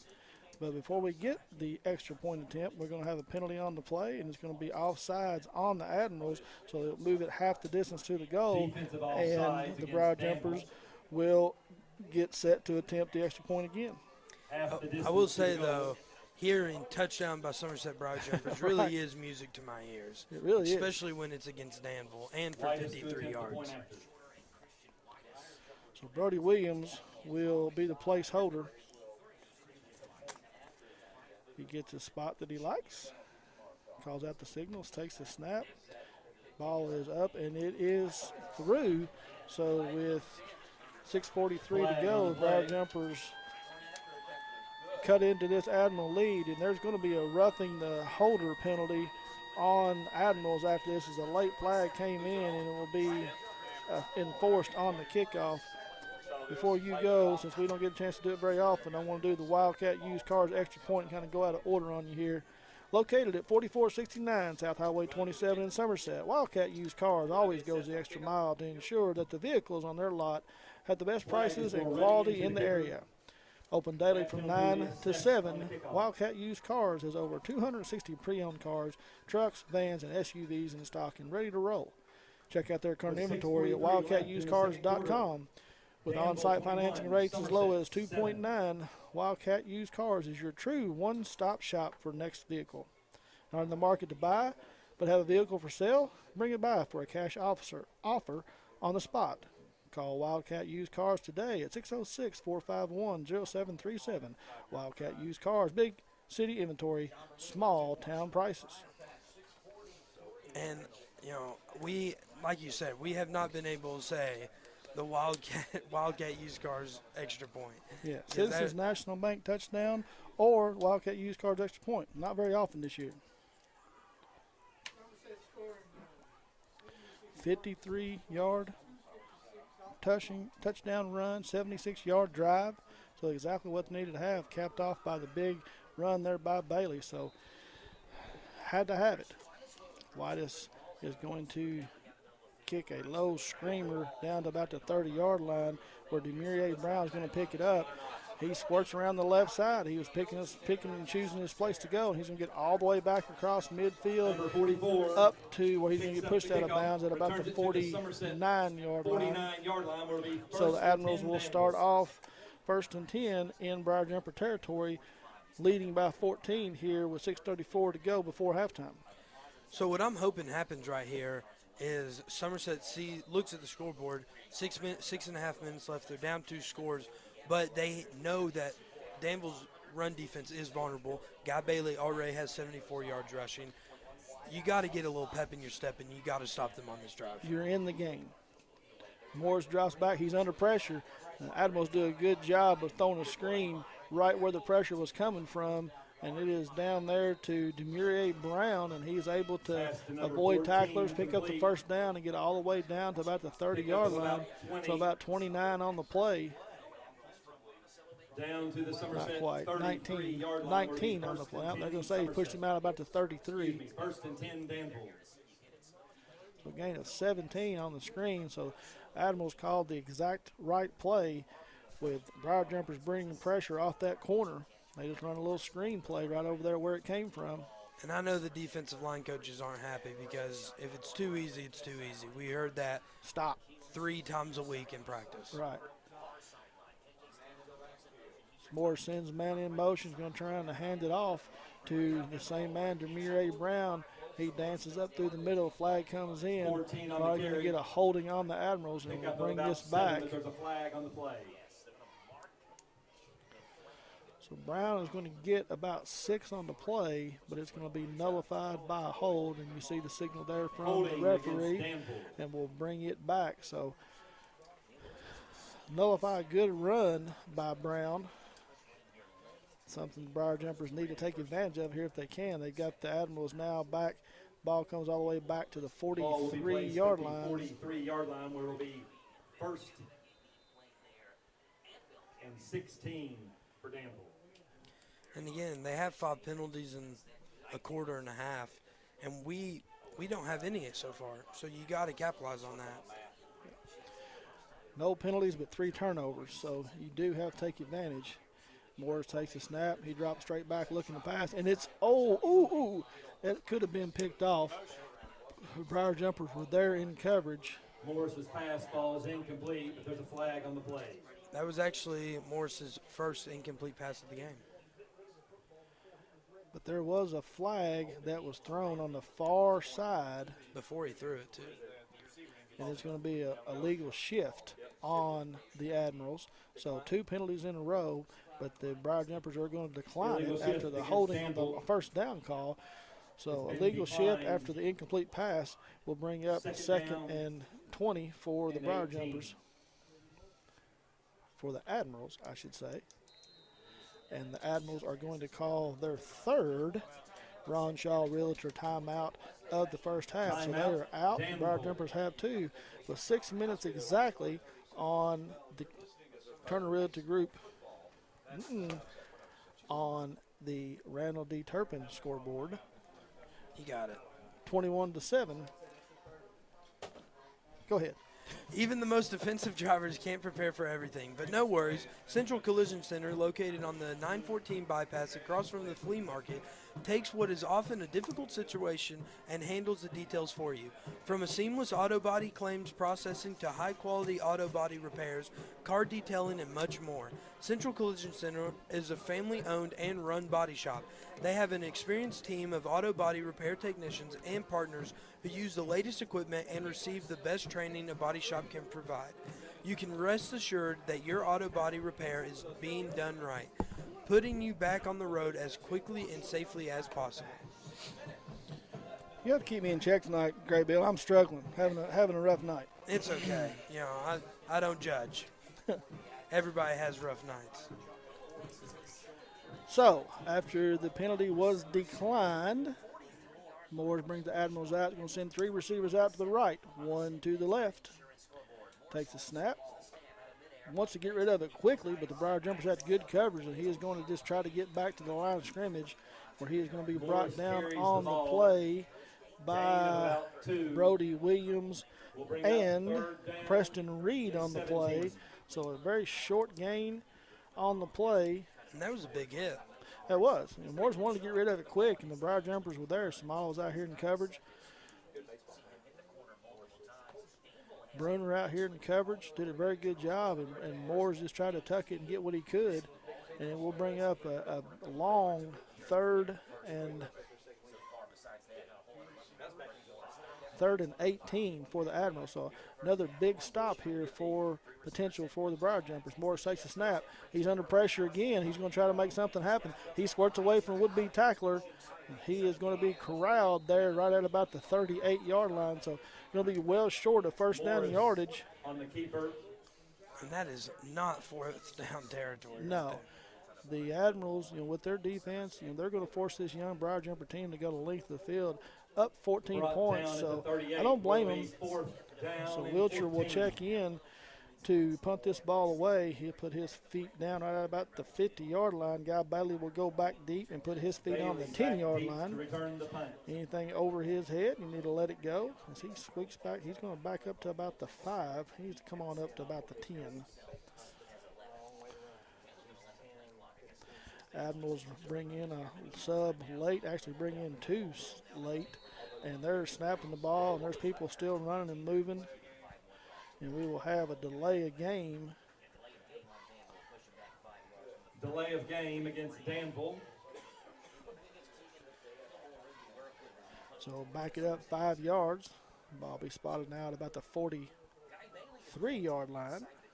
So Wiltshire will go back to the 45. Bailey will come up to about the 10. He's also got Hayden Dick back there with him at about the 20-yard line. Snap is back. Wiltshire puts his foot to it, and it is a shank off the right side of his foot. It hits about the 45. It takes a hard right turn, and it's going to roll back upfield. And so you're going to have about a 1, 2, 3, 4, 5, a 6-yard punt. That's not very efficient.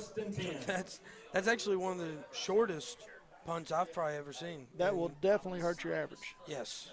If he was averaging about 40, he's now averaging about 32.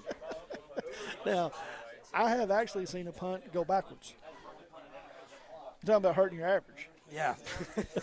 A little negative 10-yard punt. Negative 10-yard punt will do damage to your average. But it works out in Briar Jumpers' favor. So instead of having the ball deep in their own territory, they're going to get the ball up at the 39-yard line. 3:59 to go here. before half with an opportunity to put more points on the board. Bruner's going to turn around. He fakes it to Bailey. He's got a man down there. There's all kinds. Yeah, there's all kinds of contact. And here's the flag comes in from the back judge. I don't know which one this is going to be called on. Oh, it's definitely on Admirals. Hayden Dick was out there. The ball was thrown up. And the Admiral defender on the play had no idea where the ball was at. And he basically tackled Hayden. So it'll be a 15-yard penalty, which will move the ball across midfield, and the Briar Jumpers will pick up their first Turner Realty Group first down of the night by the way of penalty. Will be first down Jumpers. But you've talked about it a couple of times. Penalties are killing the Admirals right now. And if the Briar Jumpers keep away from the turnover bug, I think this game will be a lot closer than it is. Hand off to Bailey around the right side. He tries to get around the edge. He is going to get around there before he is ran out of bounds. Very short gain on the play. Going to get down across the 45 to about the 44. Gain of about 2 on the play. Will bring up 2nd and 8. Pushed out of bounds at the 44-yard line. Will be 2nd down and 8. And like you were saying, we have 4 first downs. They have 4 first downs. They have 7 penalties. We have 0. If you look just at that, we should be winning this game by multiple touchdowns. But then we have the 3 turnovers. Points off turnovers, 14-0 right now. Exactly. So Bruner takes a snap. Just a quick pass out there to Smalla. He goes up and gets it, shakes a would-be tackler off, and he's going to get across the 30, down to about the 35. Gain of 7 on the play. Nope, gain of 9 on the play, and then we'll give the Briar Jumpers another Turner Realty Group first down. So Small does a good job of going up and picking that one out of the air and then shaking off the tackler and then picking up a few more yards after the catch. You've seen Samala really come on the last couple of games. He's been our offensive player of the game the last 2 weeks, and he's trying to put another one together. Bailey takes the ball around the left side. He's waiting for his blockers, trying to get to the outside, but the Admirals do a good job of corralling him after a short gain on the play. Gain of 1, bring up 2nd and 9. So with 3:25 to go here on the clock before halftime and running, Briar Jumpers trail at 21-7, but they are threatening to pull within 7 here themselves in the game. And that is something that I've noticed about this team. Players like Caden Samala, Hayden Dick, Josh Bruner, they get better every single week, and it's looking good. Bruner looking again. He just throws it up. He's got a man out there. Now they are going to get offensive pass interference. Hayden Dick was out there, and he pushed off.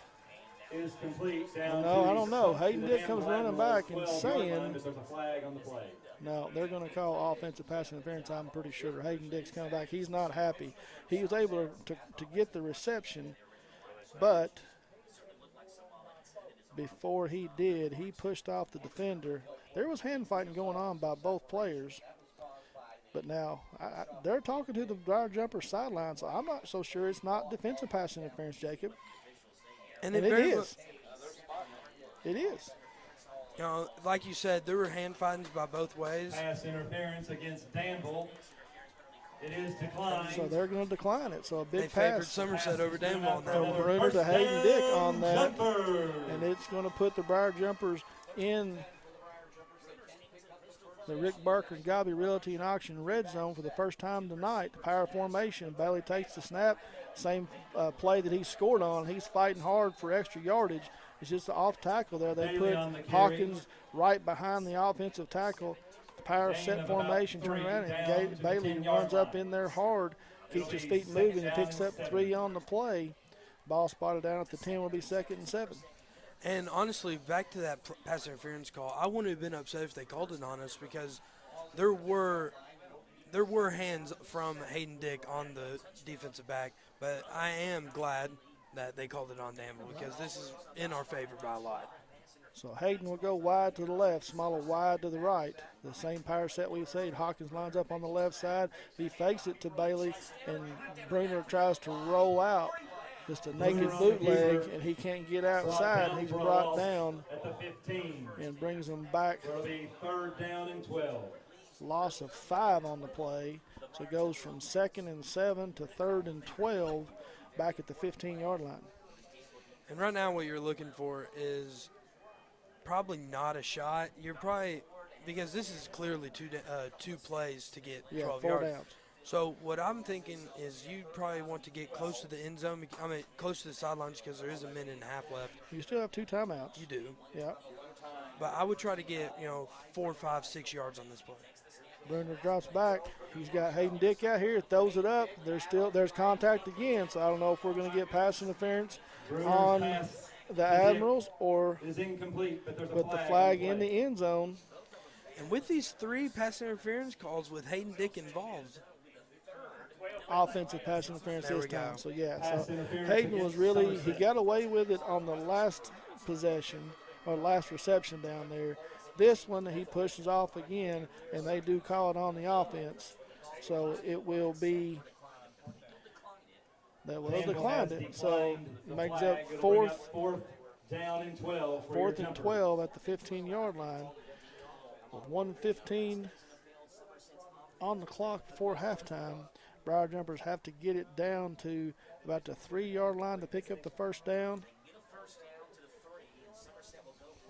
And Somerset will come out and they'll send Hawkins and Hayden Dick out wide to the right. Has Samala and Gross wide to the left. Bailey in the backfield. Bruner's back to pass. He's under pressure. He scrambles away from it. He's got Bruner down there, and he is going to complete the pass. And that's a big pass play from Josh Gross to Josh Bruner. Gross is good for a touchdown jumper. 15-yard pass play, and that will bring the Briar Jumpers within 8, pending the extra point here. As you see it there, Bruner just got behind the coverage and kept his toes in bounds right there on the front left corner of the end zone. Gross. I say Bruner, didn't I? Bruner threw it to Gross. And that was nice right there. Yeah. That was nice. Christian Whitus and Admirals jump off sides yet again. That's the 3rd time that they've done it on the extra point attempt. Real excited to try to get in there and block the extra point. They hit the kicker last time and got the penalty added on. Danville, half the distance to the goal line. I'll tell you what, they're pushing for 20 penalties in one game. They're on par, aren't they? Brody Williams, placeholder. Snap is down. Kick is up and good. And with 107 here in the second quarter, just before half, the Briar Jumpers do pull within 7. And we have a ball game again, Jacob. We do. Brad Carroll and the staff at CC's Furniture would like to wish all of our local area high school football student athletes and coaches a successful and injury-free season. Stop by and see us at CC's for any and all of your home furnishing needs. Go Teams! Master Barber Brian Hood at Shiner's Barbershop invites you to experience Somerset's only true-to-tradition barbershop located in the Old Video Palace in Somerset. For your next haircut, straight razor, and hot towel shave, or maybe you need to style and trim up the beard, go to B Hood Faded on Facebook or shinersbarbershop.com and book your next appointment with Brian Hood. That's exactly what we needed right there. That was a big drive and a big touchdown by Somerset. We're down 7 points against Danville, who is our rival. We're in this game. This should be the most live Somerset sideline has been all season. And I hear a little excitement in your voice as well. I like it. I'm very excited. I would love to witness the first win of the season, especially against Danville. So 21-14 here just before halftime. 107, the thing that we do not have to, or cannot have, and it's a little push punt, and the Briar Jumpers have a chance to recover. They get a hand on it, but it's going to knock it out of bounds. So they will give the Admirals the ball at the 39-yard line, where the Admirals will take over 1st and 10. Now that would have been amazing. That would have been awesome. And that was a great kick by Christian. He put it right there, went right over the heads of the first line. It was just a little too close to the sidelines, and we fumbled it. Yeah, so there's a flag on the play that we're going to have to talk about whether or not it was a kick out of bounds. It was touched. before it went out of bounds. But they may have the Briar Jumpers offsides. Still have not got a preliminary signal here. We are going to have, we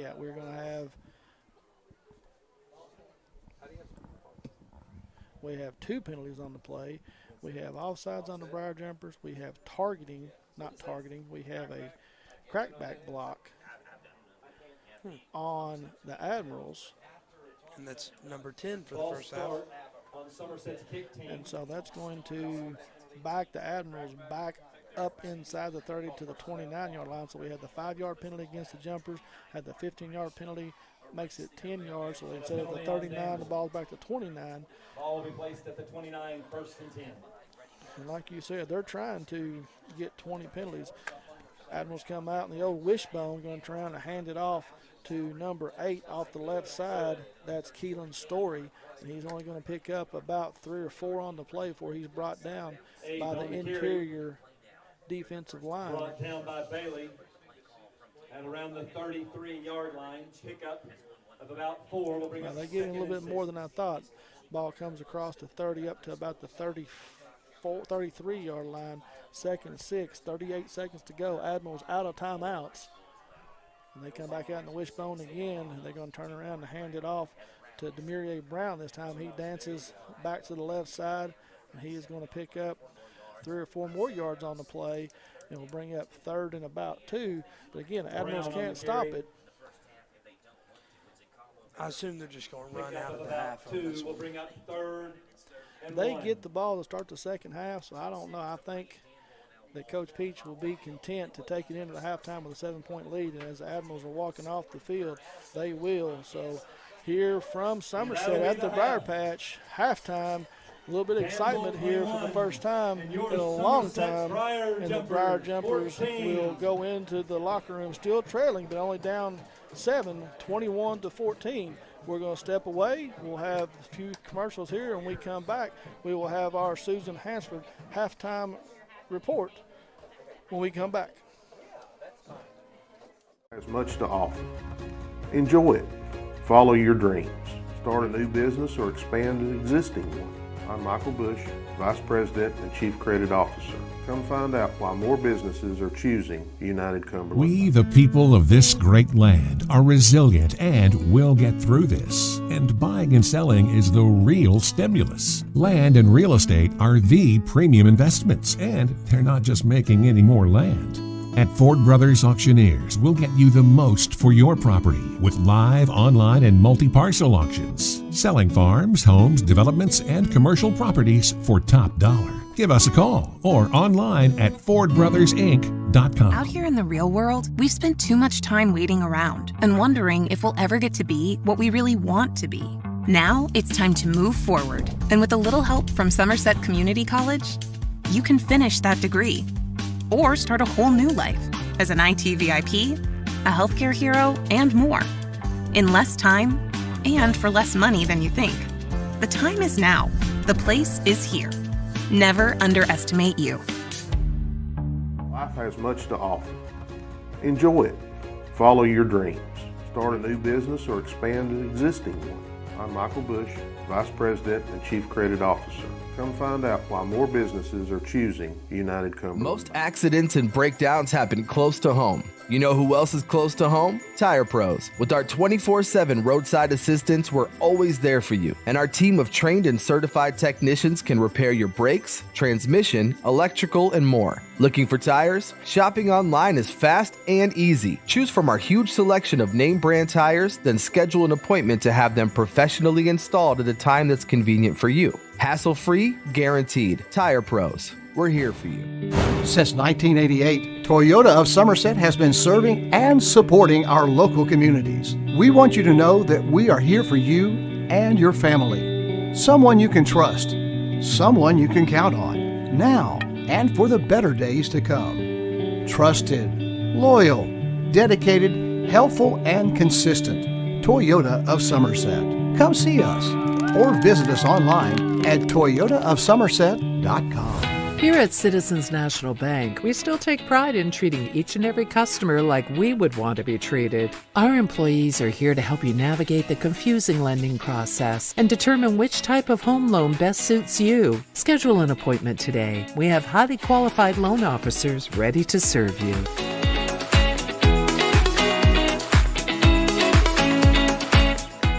Looking for cash? Well, look no more. Alton Blakely's got cash. Is that cash, Daniel? Yep. And you're giving cash for cars? Yep. For real? Yep. Why not? Then on down to Alton Blakely, where selling your car is as easy as ABC.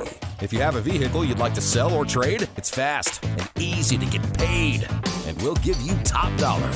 Visit Alton Blakely today. All the best since 1965.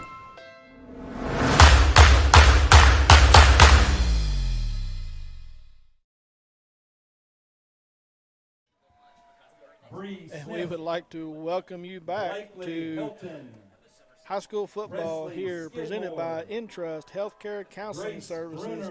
We are the Buffalo Wings and Rings video game of the week. We want to thank them for sponsoring this game. Entrust Healthcare Counseling. Stressed, anxious, depressed? Any of those three, you, Jake? I'm not. At Entrust Healthcare Counseling Services, your mental health matters.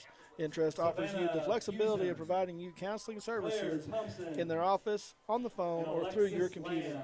Give them a call at 606-676-0638 or visit their website at entrust-healthcare.com and get services started for you or anyone in your family today. At Entrust, your mental health matters. A big thank you to Don Franklin Somerset Family of Dealerships, Kentucky, for presenting tonight's coverage of high school football. Be sure to take advantage of the end of summer savings at any of their Somerset locations. Visit them at any of their 4 locations or on Facebook at Don Franklin Somerset Family of Dealerships, where they treat you like family. They are sign by sign. As I said, this is the Wings and Rings video game of the week on Lake Cumberland Sports. Our next video broadcast next week will be at Southwestern Buffalo Wings and Rings. Wings created your way and always fresh, never frozen burgers. Conveniently located off North Highway 27 between Big Lots and Backyard Burger, Magic Monograms is the place for custom embroidery, screen printing, and so much more. They can put your designs on medical and athletic uniforms, corporate and school apparel. Find them on Facebook. Search Magic Monograms and Embroidery. Henderson Chiropractic, committed to relieving your pain using the true principles of chiropractic care. Their caring, helpful team strives for excellence through extraordinary service and patient education. Dr. Henderson provides chiropractic care for injuries that occur during sports, auto accidents, work-related activities, or just everyday wear and tear. The experience you need for the results you want, that's Henderson Chiropractic. Partner, you got some stats for us? I do. On the Susan Hansford halftime report, what you got? So, for Somerset, starting off with the yardages, on the rushing, we have 70 yards, which is weird since our leading rusher, Guy Bailey, has 82 yards all by himself. We have a couple of negative rushers on the game. And then for the passing totals, we have 68 passing yards, which makes it a decent 138 total yards in the first half. Our leading receiver being, of course, Caden Samala with 4 receptions, 40 yards. It's a first down to catch. Can't really offer much better than that. Josh Bruner is 6 for 8, and Josh Gross was 4 for 8 with 2 interceptions. And then we have 6 first downs, 2 penalties, and 1 lost fumble. And then looking at Danville's side of things, they have 58 rushing yards, with their leading rusher being number 14. Let me help you out, Gray Bill. Number 14 would be Demurier Brown. And he has 42 rushing yards with a touchdown. And you printed off a roster today, too. Yeah, I printed yours off. I got you. Go ahead. I didn't print off Go mine. Ahead. And then for the passing, there's 54 passing yards, with their leading receiver being number 2. That's Corey Don Crawford, who has 38 yards and a touchdown. And their quarterback is actually 5 for 6. That's Brady Moores. And they have 4 first downs, 10 penalties, and 1 fumble loss. So if you're looking at it, I think Don't quote me on this, but I think this is the first time we've led in yardages in the rushing and passing in the first half. So we're playing good. We're playing really good, especially in the second quarter. They're losing the penalty game. They're losing the first down game. They're losing the yardage game, but they are winning the turnover game with 2 of their touchdowns coming off of a turnover, one being a pick six and one being on the 1 yard line, and it was a 1-play dive into the end zone. If you take away those 2 turnovers, it's 14-7, and we're in the lead. And that is your Susan Hansford Realtor halftime report. Susan Hansford believes that just like in a ball game, everyone needs a coach in the important events in life. Having a great realtor when purchasing a home or property makes all the difference in the outcome of the transaction. Susan Hansford will guide you through the transaction so you can appreciate the journey through the real estate process. Call Susan Hansford today at 606-219-3276 to begin your journey. And just a recap of the scoring before we go into our Saturday afternoon shenanigans here. Danville opened up the scoring after they had a long would-be touchdown. Corydon Crawford fumbled, Somerset recovered, started from their own 3-yard line. On the very next play, fumbled, and Danville punched it in from 1 yard out with 8:56 to go on the clock in the very first quarter. Demurier Brown, followed by Keegan Wiltshire PAT, made the score 7-0. Then, with 1:47 to go in the first quarter, Josh Gross went back and he threw an interception that Corydon Crawford took 74 yards to the house. And after the Keegan Wiltshire PAT made the Danville Admirals lead 14-0. It stayed that way until 9:39 to go in the second quarter, where Corydon Crawford took a 21-yard pass from Brady Moores into the end zone, and the Keegan Wiltshire PAT made the score Danville 21, Somerset 0, and it was looking like another long night for the Briar Jumpers. But then in the second quarter, Guy Bailey takes it off left tackle and goes 54 yards down the left side and outruns the would-be Danville Admiral tacklers. And after the Christian Whitus PAT put the Briar Jumpers within striking distance at 21-7, where it stayed that way until 1:07 to go before halftime. Josh Bruner scrambled out of the pocket, looked downfield, and found Josh Gross. So Bruner to Gross, 2 quarterbacks, for a 15-yard touchdown pass in the front left corner of the end zone. And after Christian Whitus PAT, it brought us where we stand right now on the scoreboard. 21-14. So the Admirals will get the opening kick here to start the second half. But like you said, the Briar Jumpers outplayed Danville in the second quarter, and hopefully that will continue as we're about 4 minutes, an extra 3 minutes, so about 7 minutes to go before the second half kickoff. Anything to add to that, Jake? If I'm in the locker room right now, and this is where you need leaders on your team. You're down 7, so you still are losing the game. But this is also one of the biggest games of your season, and especially for being the first game in district play. If you're the leader of the team, which anybody can be the leader, you go down there, you hype up the team, you know, let it be known that we've not won yet. You know, we're still down. We still got to play our hearts out for the next 24 minutes, and we got to win this game.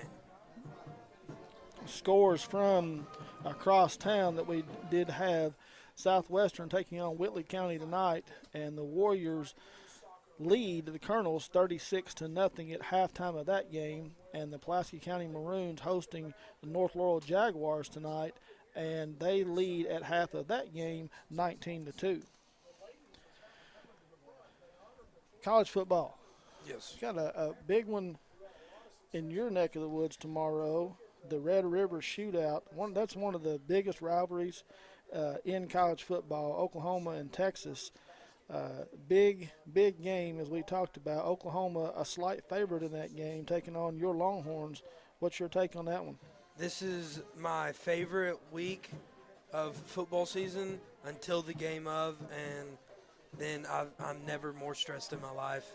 I'll be on my couch at my house in Bowling Green at 10:30 preparing for this game. Noon kickoff.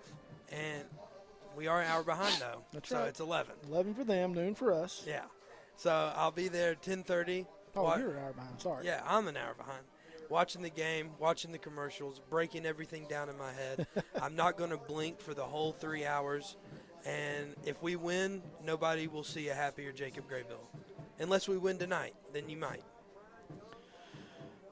Other games of interest tomorrow in the SEC at noon kickoff.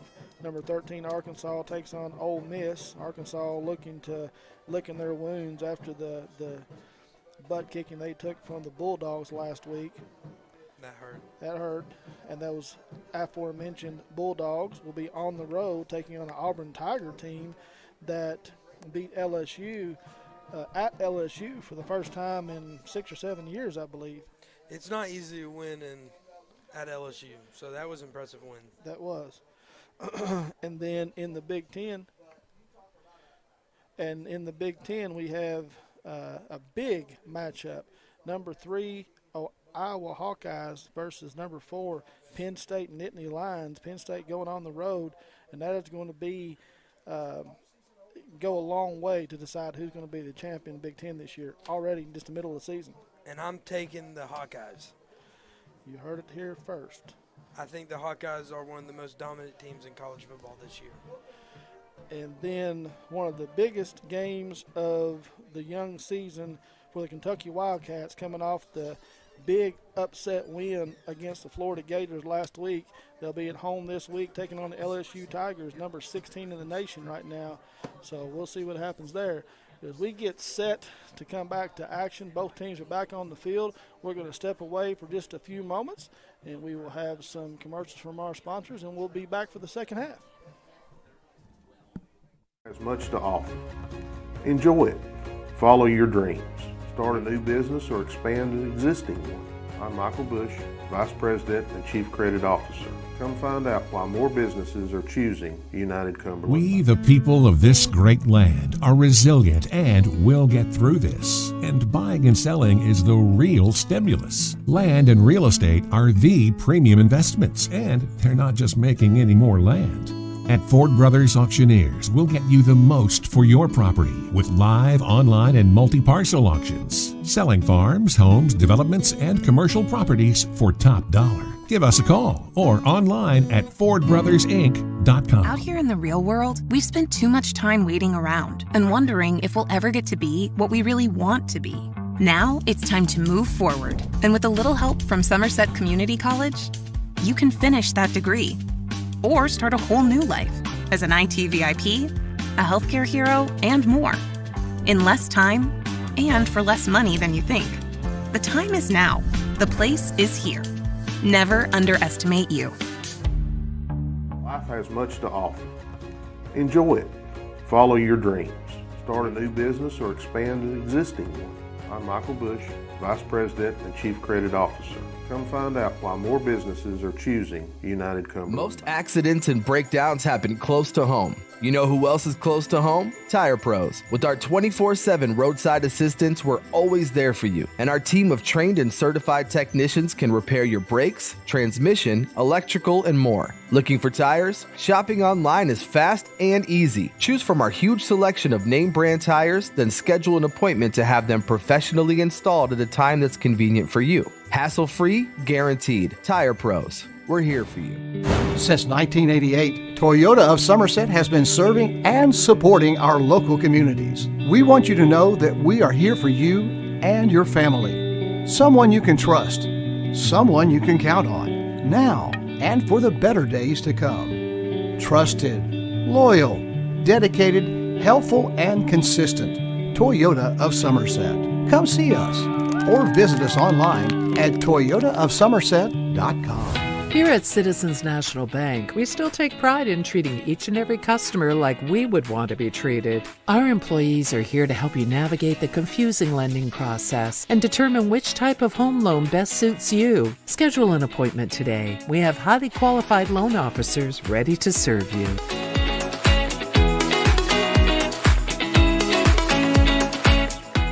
Looking for cash? Well, look no more. Alton Blakely's got cash.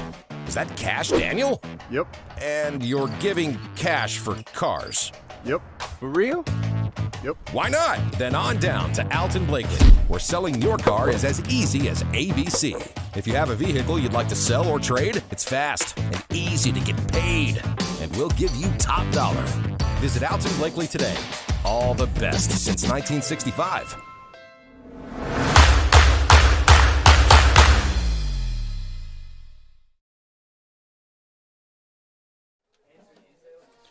And we would like to welcome everyone back here to the Briar Patch Intrust Healthcare Counseling Services High School Football first district game of the year. And if you're just now joining us, you've missed a pretty exciting first half. Briar Jumpers trailed 21-14, but was down 21-0 before they stormed back and scored 14 unanswered.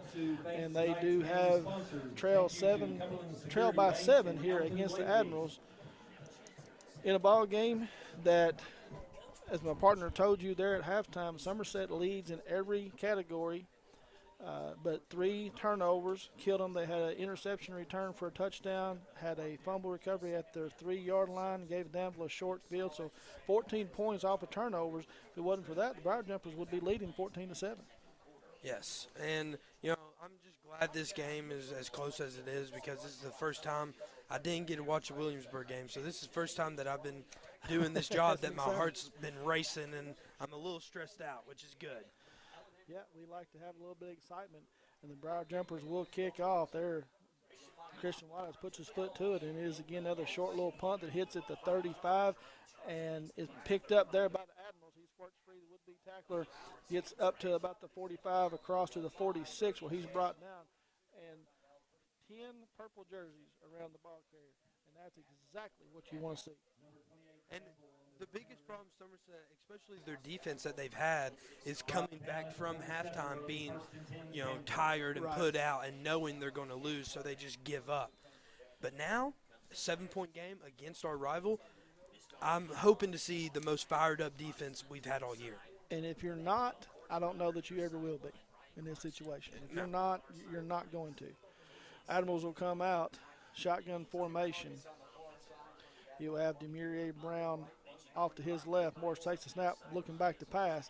He's looking down the field. He has time. He's got a man out there, Samala in coverage, and it will fall incomplete. Pass intended for Keelan Story down there at about the 25-yard line. He'll bring up 2nd and 10. There was a little worry, a little bit of a worry right there, but the quarterback just barely overthrew him. Well, and again, we talked about at the beginning of the game, Moores has not attempted a whole lot of passes, and he's not been very accurate on the year. I had some stats here for you on him. Excuse me. He was only 30 for 56. This does not have the Bullet East game on here, but he was 30 for 56 with only 469 yards and 4 touchdowns. Only averaged 117 yards a game. So if we can get them into a passing game, that's what we want. Moores is going to take the snap this time, take it to Brown, keep it off the left side, and he's going to be brought down there. And again, you see 9 gold helmets right there to bring him down. So having game tackling, which is what you want, gain of only 1 on the play will bring up 3rd and 9 just short of midfield. Doing it again. We're still good now. I don't know if we had a little bit of technical difficulties again. I don't know if there's another one in there, Pat. I think that was the only one. So we'll see what we've got. Brady Moore's going to break him out of the huddle. Shotgun formation. He's going to send 2 receivers to the right, 1 receiver out to the left. Brady drops straight back to pass. He's got time, no pressure whatsoever. He throws it down there. He's got a man down, and it's going to be tipped away right at the last second. That's Hayden Dick back there on coverage. So the Briar Jumpers will do exactly what they need and get the Admirals off the field and will force a punt.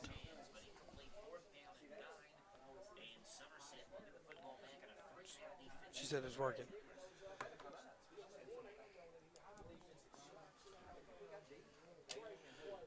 So Keegan Wiltshire will go back to about the 35-yard line. Last time he had the shank punt, ended up being a 6-yard net on the play. And I'll be right back. Jacob's going to take over for me. We got a timeout by Danville, their first timeout of the half. It's 4th and 9. but I don't know if I would have used a timeout right there. There still is, basically 2 full quarters. There's only been a minute go by. So I don't know if that was the right time to call timeout, but I personally would punt this ball. They're on their own side of the field, 4th and 9, so they're probably not going to get it.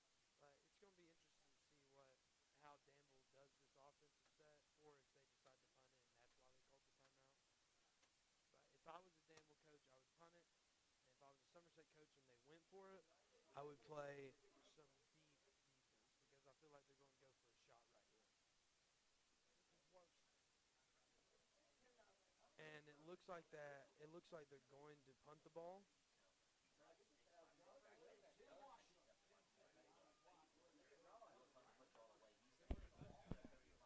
It's shorting out on me.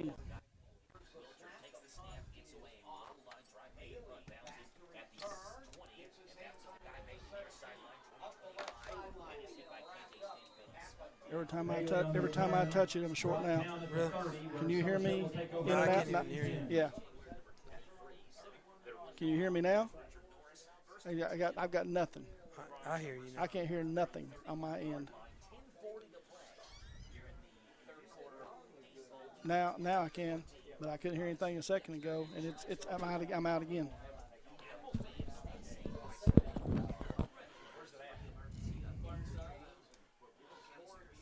Test. Hello. You can hear me? Yep. I can't hear nothing on my end though. Yeah. This is not how we planned on the second half going. Bailey on the carry, brought down for a loss. Bailey will go back up the middle. He'll be brought down on the play.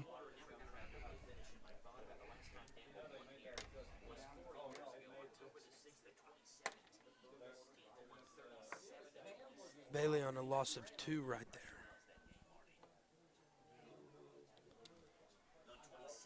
But something that they need to execute better is on their deep passes. We've thrown 4 deep passes with only 1 being completed, and I think a deep pass is more than 15 yards. So we're 1 for 4 right there. So we need to work on that. Got Bailey up the middle again. Got back to the 10-yard marker, so it's going to be around 3rd and 10. So this is definitely a passing down because this is also not 4-down territory. This is definitely a punting situation because you don't want to get anywhere. You don't want to help Danville out at all. And if you put them on their side of the field, you would be helping them out a ton. So you got to try to hit the sticks. I wouldn't go too deep because I don't know how good Bruner's arm is. We haven't really tested it too much this season. So I wouldn't go too deep.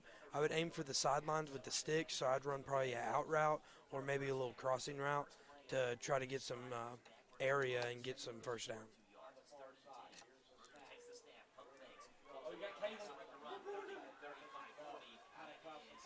And Bruner runs it for a 13-yard gain, and that's 14-yard gain, and that's exactly what we needed right there. 16, brought down at around the 46-yard line for a first down jumper.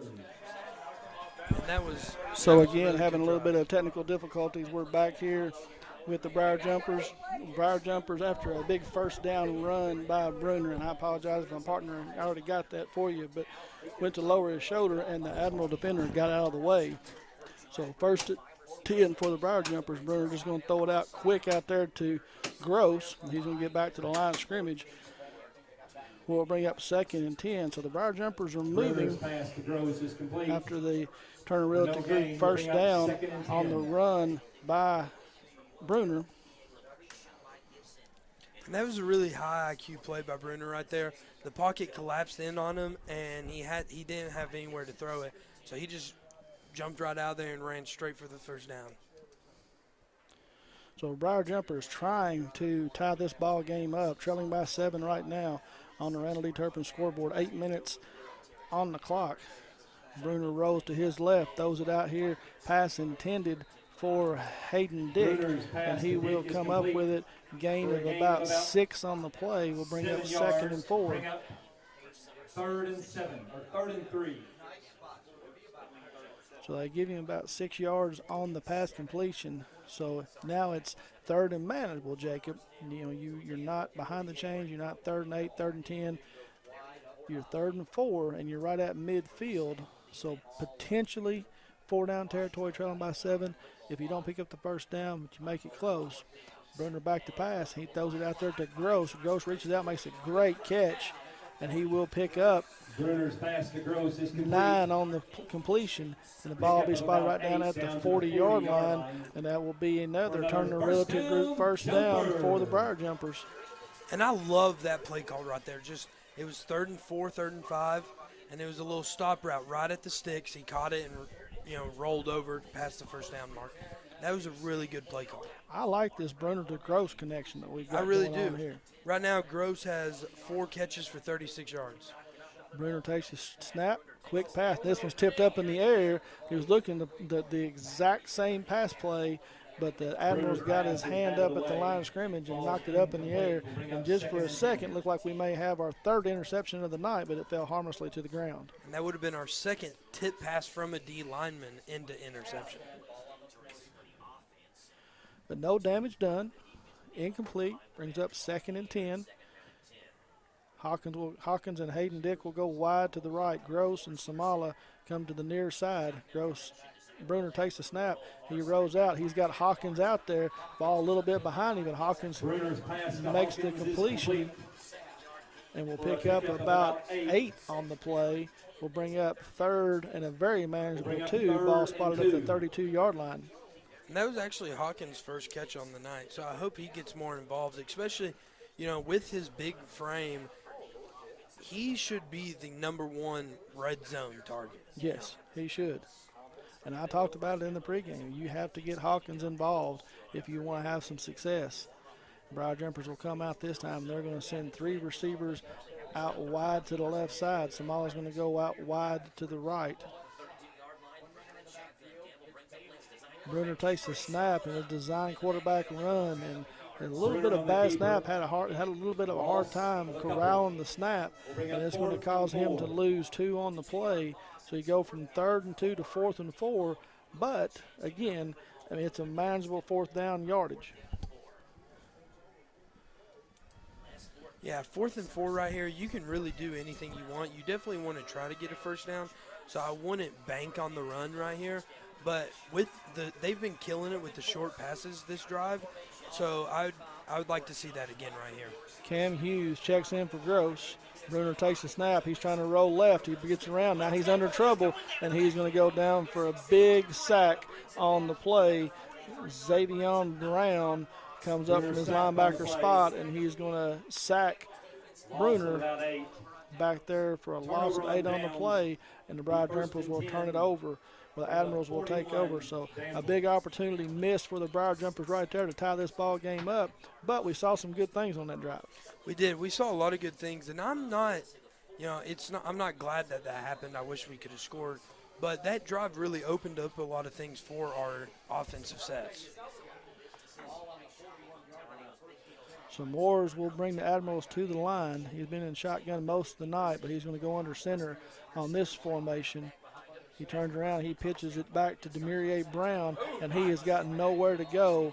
You see Bruner and Preston Reed, Brown on the carry, Braden Gross on the tackle coming up there. So loss of 2 on the play. So you haven't seen a whole lot of negative yards plays for the Admirals, and that's something right there. So you see this Briar Jumper defense coming out a little spirited more here in the second half. Exactly what you talked about, having a little bit of fire about them coming out of the locker room.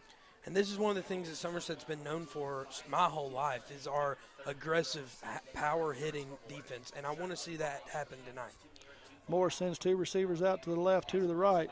He brings Ryan Clarkson in motion. He turns around and hands it off to Demirier Brown, and whoever was right there from his left corner spot did a very good job of turning that back inside and was able to stop Brown getting off the bottom of the pile is Brody Williams. So Brody does a very good job of getting Demirier Brown stopped and brings him cut back into his help defense coming to get him. Loss of 2 on the play will bring up 3rd and 13.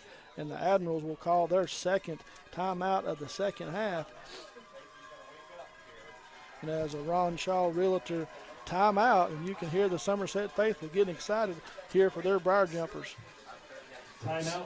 Skip Cottrell's Tire Pros offers a simple, straightforward approach to tire and auto service, all backed by a nationwide guarantee. Skip Cottrell's Tire Pros understands buying new tires can be overwhelming.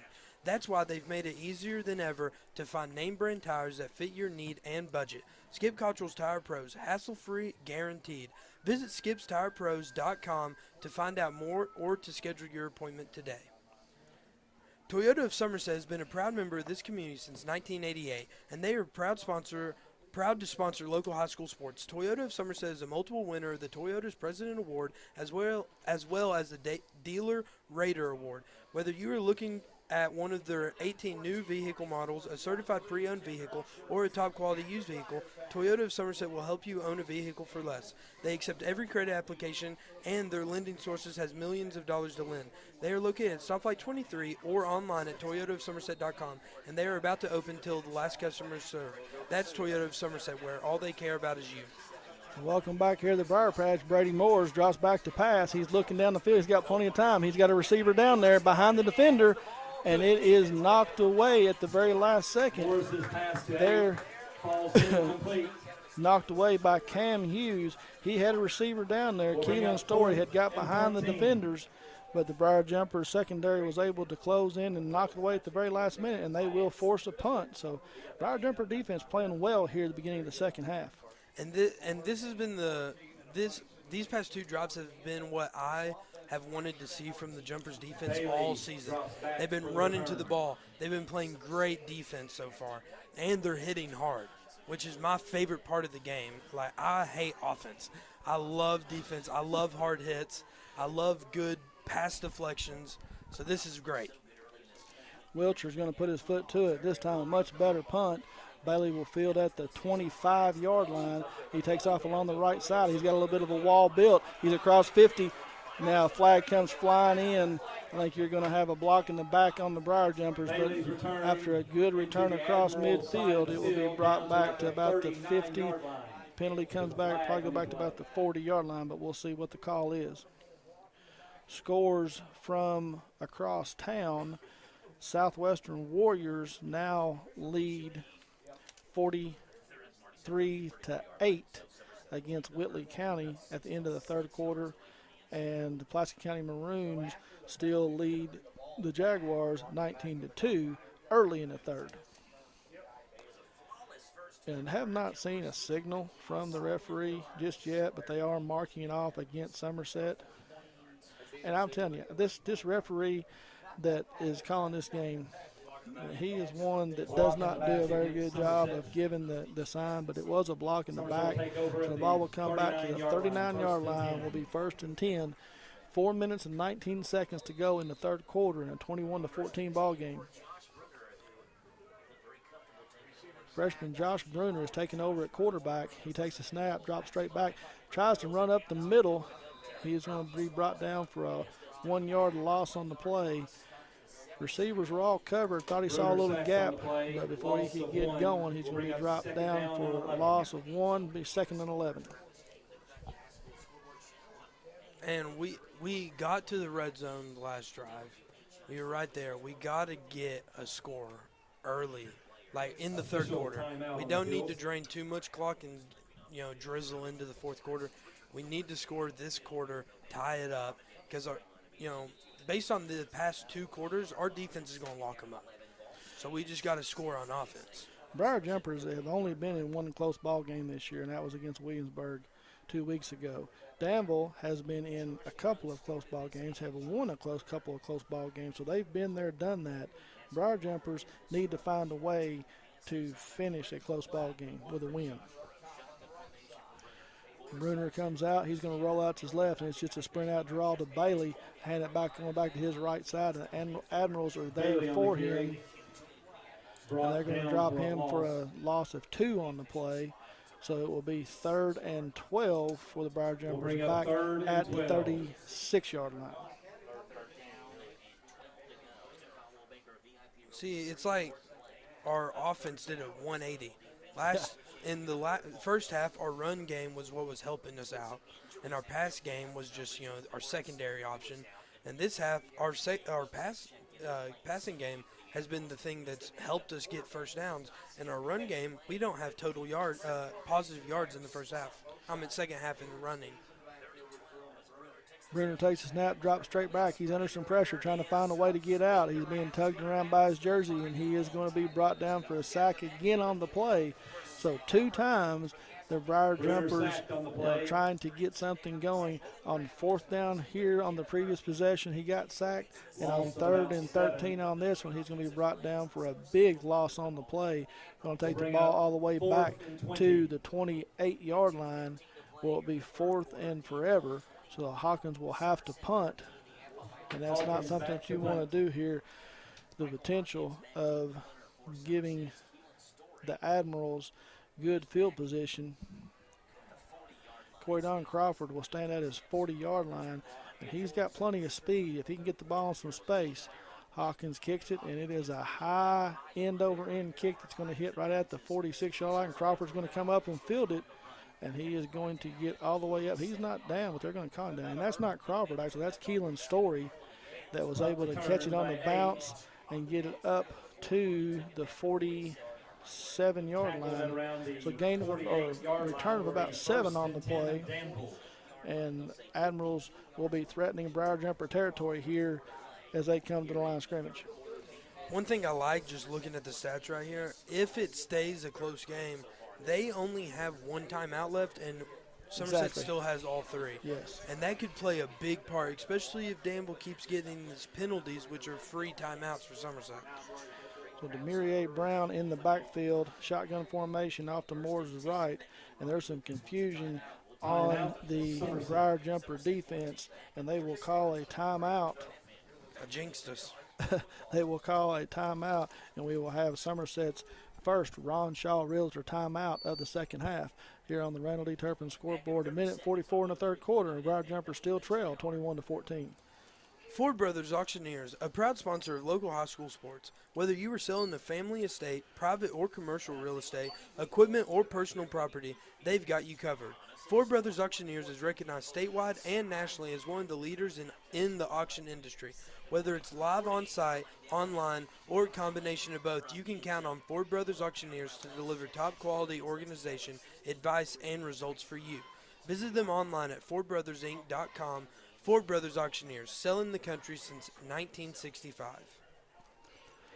As we come back here to the Briar Patch after the timeout, Briar Jumpers got their defense set what they want. Admirals come out, shotgun formation. Morris is going to send 3 receivers to the left. Takes a snap. He's looking to throw quick. Briar Jumpers have got coverage. He's going to dump it off there right across the middle. Pass intended for Ryan Clarkson, his first reception of the night. Short gain on the play of about 2. Spot the ball, nose of the ball, be spotted right down at the 50-yard line. So Briar Jumpers again doing a good job in coverage there, forced Morris to go through his progression. I'm having a hard time talking tonight. Talking is kind of hard, especially. Need to practice more. It's okay. You've only had a few good years of practice. 2nd and 8. Morris takes the snap. Now he drops straight back, sets up a screen off the left side, and there's a defender right there to corral him down. Is that Bailey? That is. Yeah, Guy Bailey doing a great job right there from his defensive end spot. Again, one of those plays, if it's too easy, it's too easy. He stops, follows the running back out of the backfield, and brings up 3rd down after the loss on the play. So Bailey doing a good job right there. And I love that right there because that's the job of a linebacker. He was blitzing, and he stopped and recognized that it was too easy, and he backtraced, watched the quarterback eyes, and was right there for the play. 3 receivers come out wide to the right this time. Morris takes the snap. He drops straight back. He's had plenty of time all night long. He's got a man down there, and it is off his hands again. Pass intended for Keelan Story. A catchable ball that just falls incomplete. Cam Hughes was there on the coverage, but he was coming over a little bit late from a safety spot. Story, if he brings that in, it's going to be a big gain on the play. But as it is, falls incomplete, and the Admirals are forced to punt again. What I liked right there is Cam Hughes, the second time, the ball got in the receiver's hands first, and then right when he got there, he hit the ball, right, and it helped him knock it loose. So that's two really good pass deflections by Cam Hughes. Hayden Dick and Cam Bailey. Guy Bailey goes back deep to field this, and before we do, we have a penalty, illegal substitution on the Admirals. Flag on the play. How many penalties? I know they were in bad shape there. That's actually their first penalty of this half. 11 total, 12? They have 11 total. 11 total, but first penalty this half, and 13 seconds to go in the quarter. So they almost make an entire quarter without a penalty. And here with 13 seconds, they will pick up the illegal substitution. They will wind the clock. I don't know if they will even snap this here, and we'll go to the fourth quarter, but we'll see. And they are going to snap it. High snap, but Wiltshire gets it. Nice spiral punt this time. Bailey will take it from his 24. Looks across the right side. Not a whole lot of room, but makes a man miss. Gets to the right sideline. Forced out of bounds there up at about the 40. Nope, close to the 40 at about the 38-yard line. 38-yard line, where it'll be 1st and 10, jumper.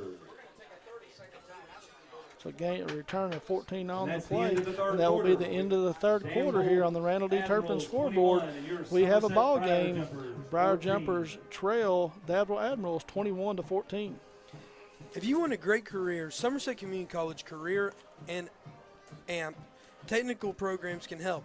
Or if you want a bachelor's degree but not massive college debt, just start at SEC and transfer to the new University Center of Southern Kentucky, located right here in Somerset, and save thousands. Sign up now on campus or visit us online at somerset.kctcs.edu. Don't delay, enroll today.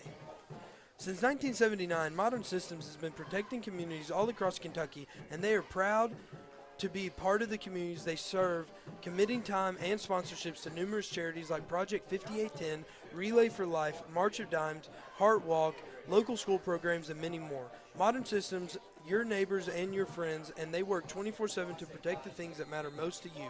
From homes to businesses to schools and churches, let Modern Systems be your trusted name in security.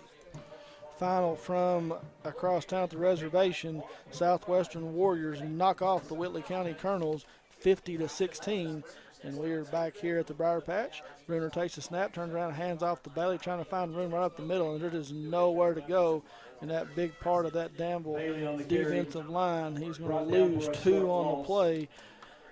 Bring up 2nd and 12. Ball moves back to the 37-yard line.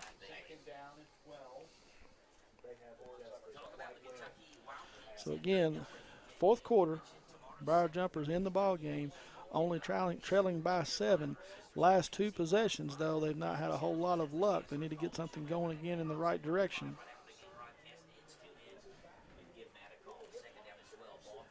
Hayden Dick splits out wide to the left. Samala sits out here wide to the right. Bruner and double move. Oh, he had him too. But before Bruner could get rid of it, he is pummeled back there by. Bruner is sacked on the play. There is a flag that was thrown right when the ball snapped, so I don't know what this was, but maybe offsides. But there's a flag on the play. So the Admirals get too good a jump. I'm telling you, Samala had a double move, and they're going to call a false start on the jumpers, and that will be declined. False so they will have the loss, the big sack on the play. Declined. They will take the down. It will make it 3rd down. We'll bring up 3rd and 18. 3rd and 18 for the Briar Jumpers. So where you don't want to be, 3rd and long. If Bruner would have had just one more second, he had Samala on the double move along the right sideline and would have been able to get that up, and there'd be a good chance. As the Briar Jumpers come flying off, there's going to be a flag for illegal participation or illegal substitution. 12 men in the huddle. Flag on the play. So we just saw that Illegal on the substitution Admirals on their against punt, and now we see it here on the Briar Jumpers. So we'll back them up 5 more yards, so it goes from 3rd and 18 to 3rd and 23.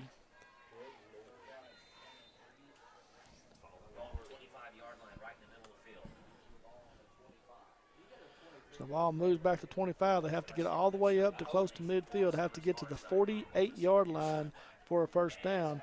Bruner takes a snap, looking to pass, He throws it up out there, and it's going to be incomplete, just thrown out of bounds. Would have had the first down yardage if Hayden Dick would have been able to come away with it, but the Admirals were playing just a shell coverage, 3 deep, wasn't going to let anybody get behind them, and the ball falls harmlessly out of bounds, and the Briar Jumpers will be forced to punt. So Somerset's defense has really impressed me this second half, but Danville's defense has also impressed me in the second half because we were running, pretty decently all over them. We had that 53-yard run with Guy Bailey. And then in the second half, we've not been able to get any run game. And, the penalties also have really hurt us this half. We had 2 on that drive. Hawkins gets the punt, and it is a wobbly punt that hits at the 50 or the 45-yard line, takes a hard right turn and goes out of bounds at the 41-yard line, where the Admiral will take over there with 10 minutes and 14 seconds to go here in the fourth quarter. Admiral will still lead 21-14.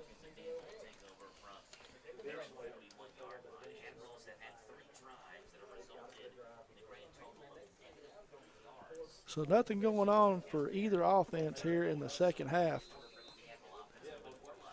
Admirals had some success early on in this game after 2 big turnovers by the Briar Jumpers, 3 total, 2 interceptions and a fumble. Admirals are going to come out in a wishbone set. Before we get there, they're going to use their 3rd and final timeout. So Ron Shaw Realtor timeout here by the Admirals.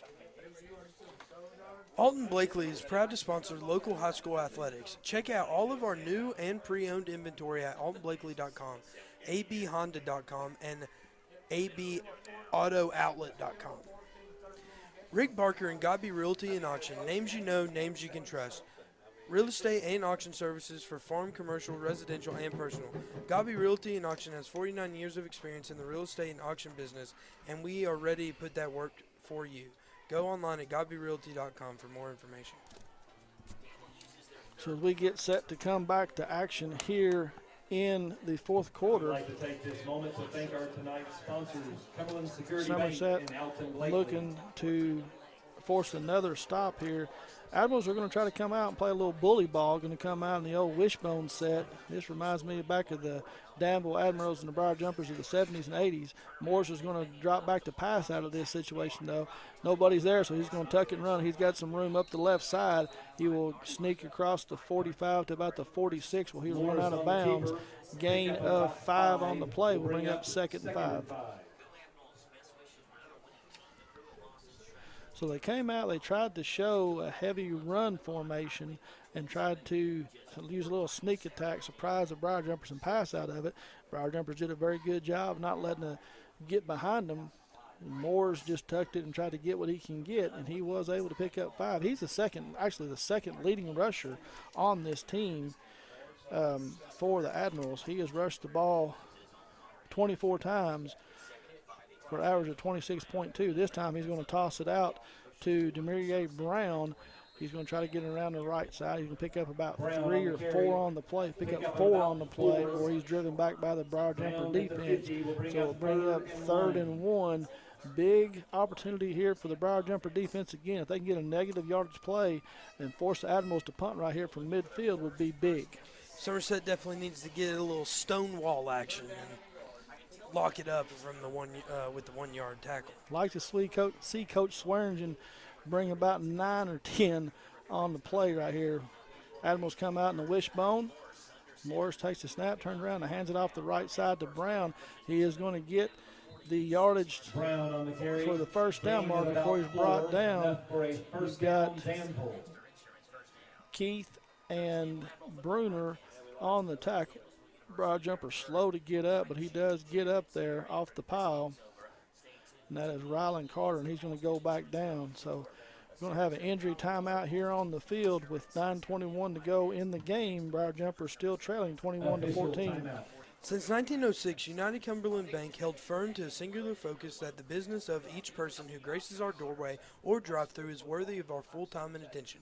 We take pride in the hundreds of years of total combined experience shared among our fellow bankers and offer this experience back to our customers through our commitment to excellence in all that we do. Member FDIC. Brad Carroll and the staff at CC's Furniture would like to wish all of our local area high school football student athletes and coaches a successful and injury-free season. Stop by and see us at CC's for any and all of your home furnishing needs. Go Teams.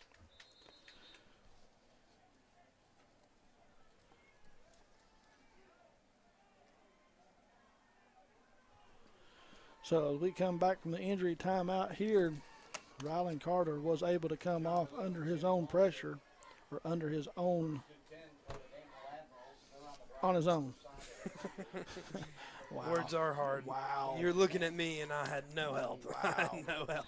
So 1st and 10 here for the Admirals at the 46-yard line. Come out in the wishbone attack once again. Morris turns around. He's going to pitch it back here to Keelan Story, and he is able to get across the 45 down to about the 40-yard line. Pick up, they're going to spot it at the 41, so gain of 5. So 3 plays in a row where the Admirals have picked up 5-6 yards a pop. And you talked about that earlier. If you can do that all the way down the field, it's not going to take you long before you get in the end zone. So Briar Jumper defense needs to stiffen up here real quick. And you can look, some of the defenders back there, they're hobbling around a little bit, getting tired. They played a lot of snaps. This time it's hands off to Demir A. Brown off the right side, and he's going to be corralled near the first down Brown on the carry. marker. He looks like he's going to be a little bit short. So 5 yards, 4 yards, 5 yards, 4 yards. Going to bring up 3rd and 1 again. And that's one of the best things about with the wishbone or tank or any of these hard running power sets. The defense gets tired because, sure. especially if you run them quick, because that just shows that you're in better shape than the defense is, and you'll outrun them all day long. So Admirals will stay in it. 2 tight end set. Wishbone turns around and hands it off to Keelan Story off the right side. He's got some room. He's got 1 man to beat. He makes a move to the inside, and he is going to get down, and he's going to tiptoe, looking for anything out of bounds. And it is going to stand, and Keelan Story is going to take it 37 yards. So first score of the second half comes from the Danville Admirals, and they extend their lead out to 27-14, pending the extra point.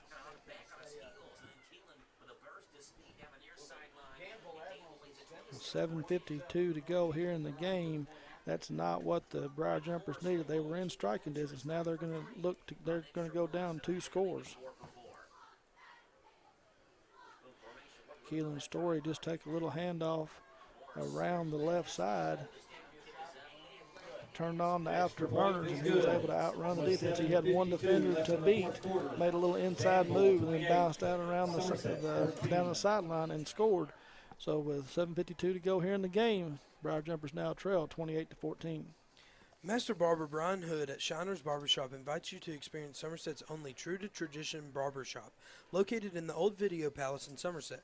For your next haircut, straight razor, and hot towel shave, or maybe you need to style and trim up the beard, go to B Hood Faded on Facebook or shinersbarbershop.com and book your next appointment with Brian Hood.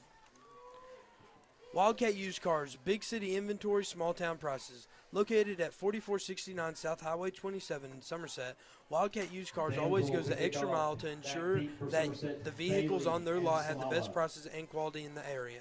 Open daily from 9 to 7, Wildcat Used Cars has over 260 pre-owned cars, trucks, vans, and SUVs in stock and ready to roll.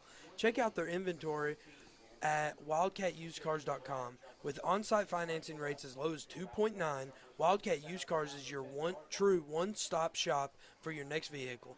Not in the market to buy, but have a vehicle for sale? Bring it by for a cash offer on the spot. Call Wildcat Used Cars today at 606-451-0737. Wildcat Used Cars, big city inventory, small town prices.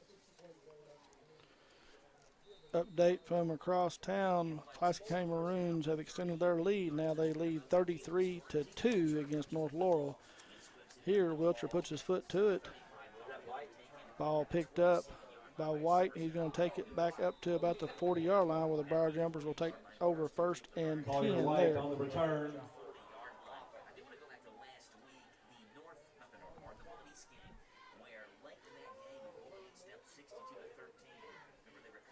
Brought down at the 41. Will be 1st and 10. Collier White on the return there. Just a short kick by Wilcher. that will set the Briar Jumpers up in good field position. But again, getting late in this game, midway through the third quarter, 7:45, down 2 scores. Briar Jumpers need to find some kind of scoring play here and get back in the end zone again. Bruner's going to send 2 receivers to the right. Takes the snap. They're going to toss it out here to Bailey. There's nowhere to go. Cuts back up inside and fights his way back to the line of scrimmage. Where he's going to get maybe 1 on the play, 2nd and 9. So this Admiral team, the Briar Jumpers have had a tough time running between the tackles against this big defensive line, and with Danville speed have had a hard time getting to the outside. On the big touchdown play, it was just a power set by the Briar Jumpers. Bailey was able to squirt off tackle, find a gap, go untouched, and then outrun 1 defender. But anytime that they've tried to out-quick this Danville team or out-power the Danville team, they've not had a whole lot of luck. And, you know, I don't think I've ever played against a Danville team where we've been able to out-quick them. No. Bruner rolls out to his left. He quick pass out there to Hayden Dick. It's complete for a gain of 4 on the play. Will bring up 3rd and 6 for the Briar Jumpers. So a huge 3rd down play here for the Briar Jumpers. Down 2 scores. You're going to have to go for it. There's no doubt about it. So you're 4 down territory. You have 2 downs to pick up 6 yards. And you definitely want to. You don't want to go do anything crazy right here because then you don't want a 4th and 6. You got to get as close to the first down as you can. Bruner drops straight back. He's looking to pass. He has times as he goes to throw. Ball's knocked out. Well, no, before he goes, he is going to be sacked yet again. So, again, another 3rd down, 4th down, taking a sack. You've got to get rid of that ball and at least give yourself an opportunity to go for it on 4th down. And I understand Bruner's, it's not his fault, but you've got to get rid of the ball. And that's something, you know, he's been sacked on 3rd or 4th down 3 times this half. Yes. That, you know, you can't get a first down if you keep getting sacked. So we'll bring up 4th and 12.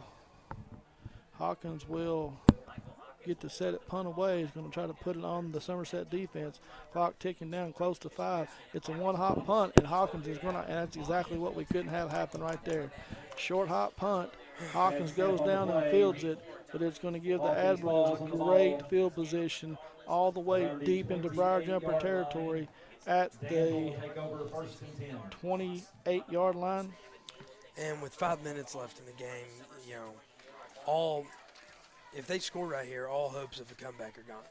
Yeah, so you're down 2 scores. And I would expect the Admirals to come back out in that power wishbone set and just force the Briar Jumpers. Morris takes the snap. He turns around and pitches it to Murray Brown off the right side, and he's gone. He is going to go. He gets through a couple of tackles.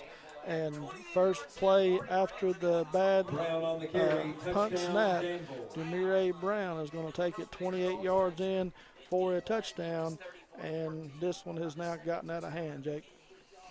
Yeah, I definitely think, you know, all hopes of a win right here. 5 minutes, 3 touchdowns, especially with how our offense has played in the second half. I don't think it's going to happen. Demire Brown, wasn't it? Yeah. That's his 2nd touchdown of the night. He had the 1-yard touchdown pass there in the first, or touchdown run in the first quarter. Wilcher puts the kick up and through, and on the Randall D. Turpin scoreboard with 5 minutes, 20 seconds to go here in the ball game, Danville extends their lead 35-14. Interest Healthcare Counseling Services has made it their mission to be trusted leader in promoting mental health in Kentucky for the last 22 years. Stay healthy at home with counseling services for children and adults using your phone or computer. Call Interest at 606-676-0638 to get services started today from anywhere in Kentucky. You can always visit their Facebook page at Interest Healthcare Counseling Services to learn more about how they can help you or your family today. At Interest, your mental health matters. A big thank you, Don Franklin, Somerset Family Dealerships, Kentucky, for presenting tonight's coverage of high school football. Be sure to take advantage of the end of the summer savings at any of their Somerset locations. Visit them at any of their 4 Somerset locations or on Facebook at Don Franklin Somerset Family Dealerships. They treat you like family. So Danville trying to run away and hide here.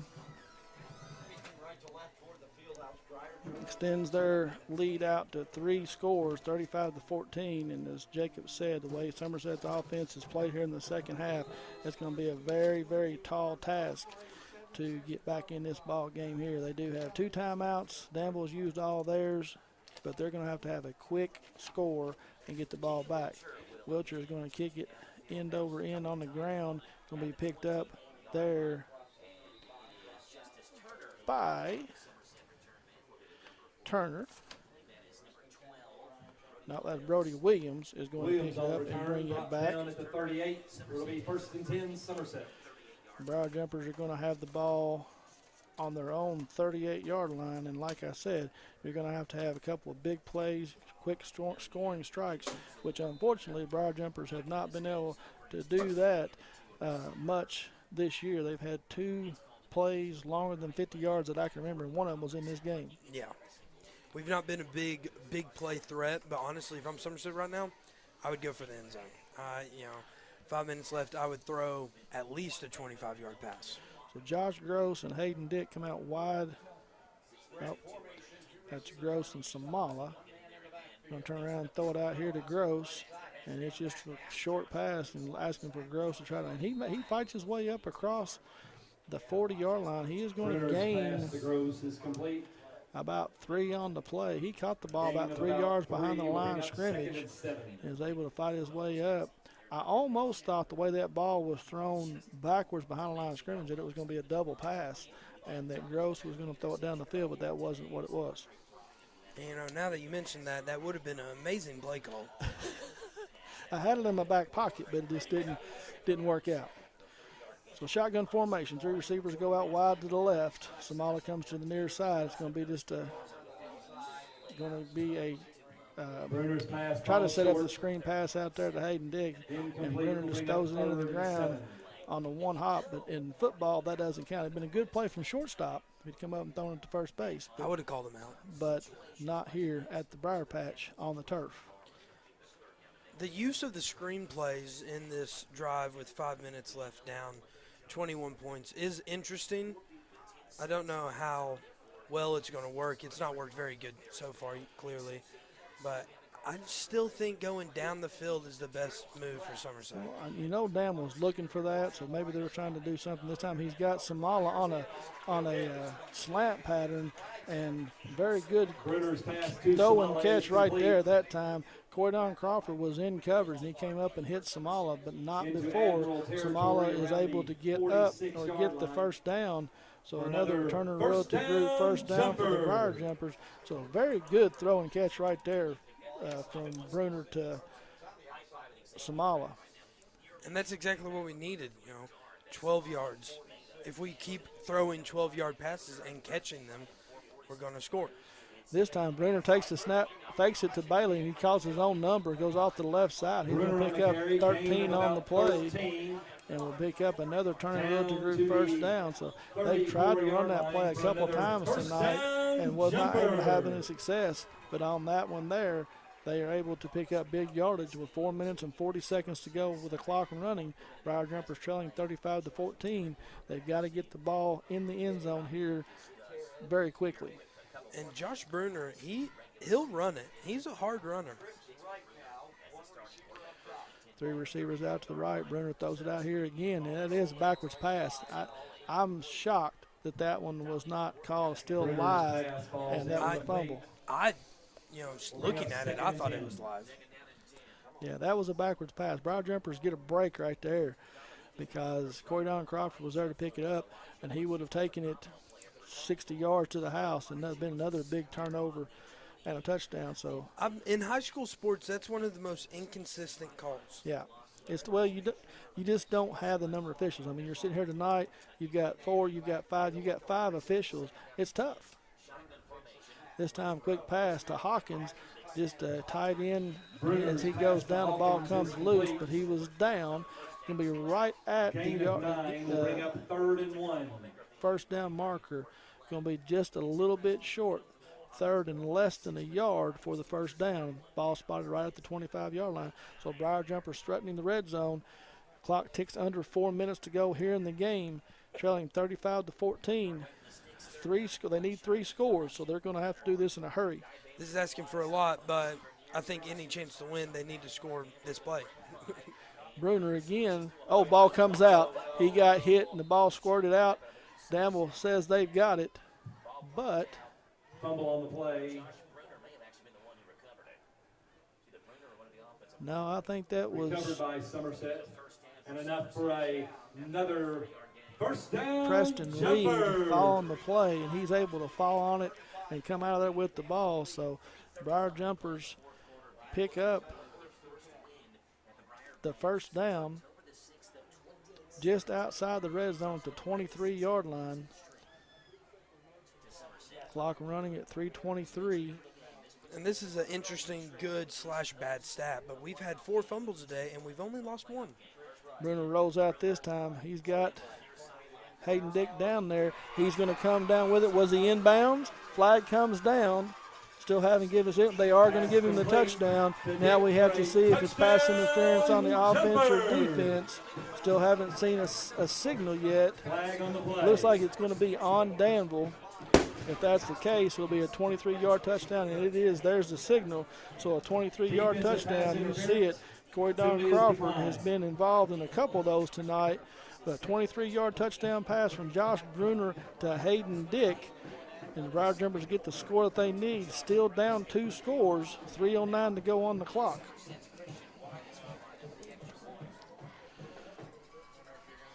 .23. 3:09.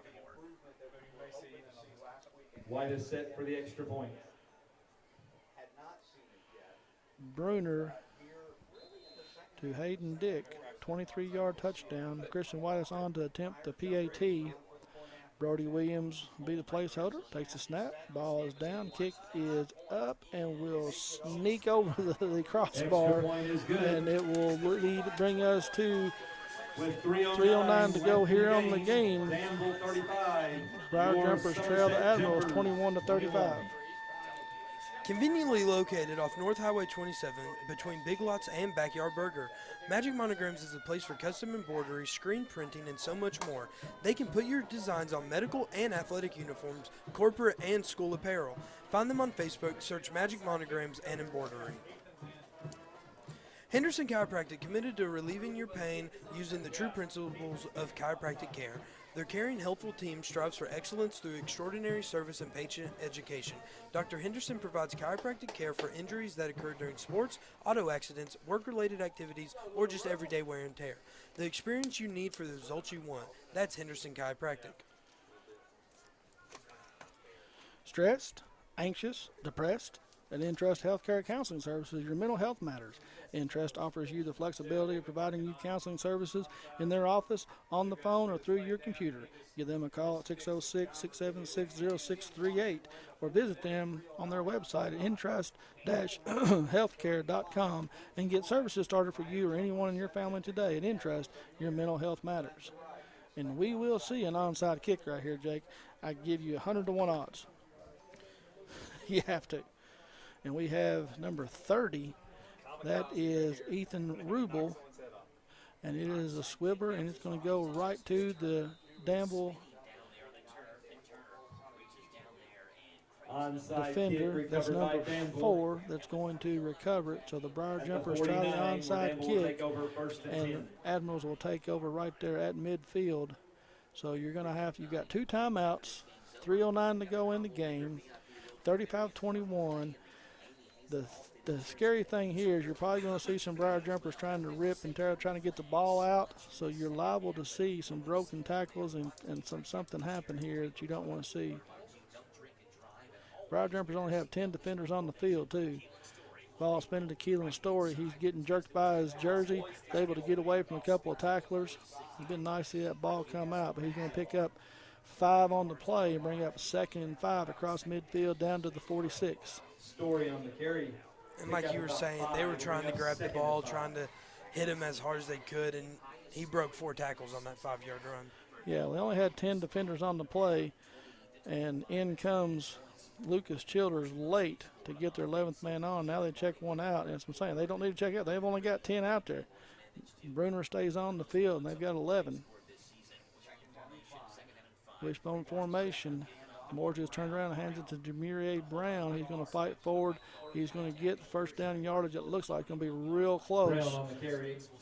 Ball is going to be spotted at the 41-yard line. Gain of 5.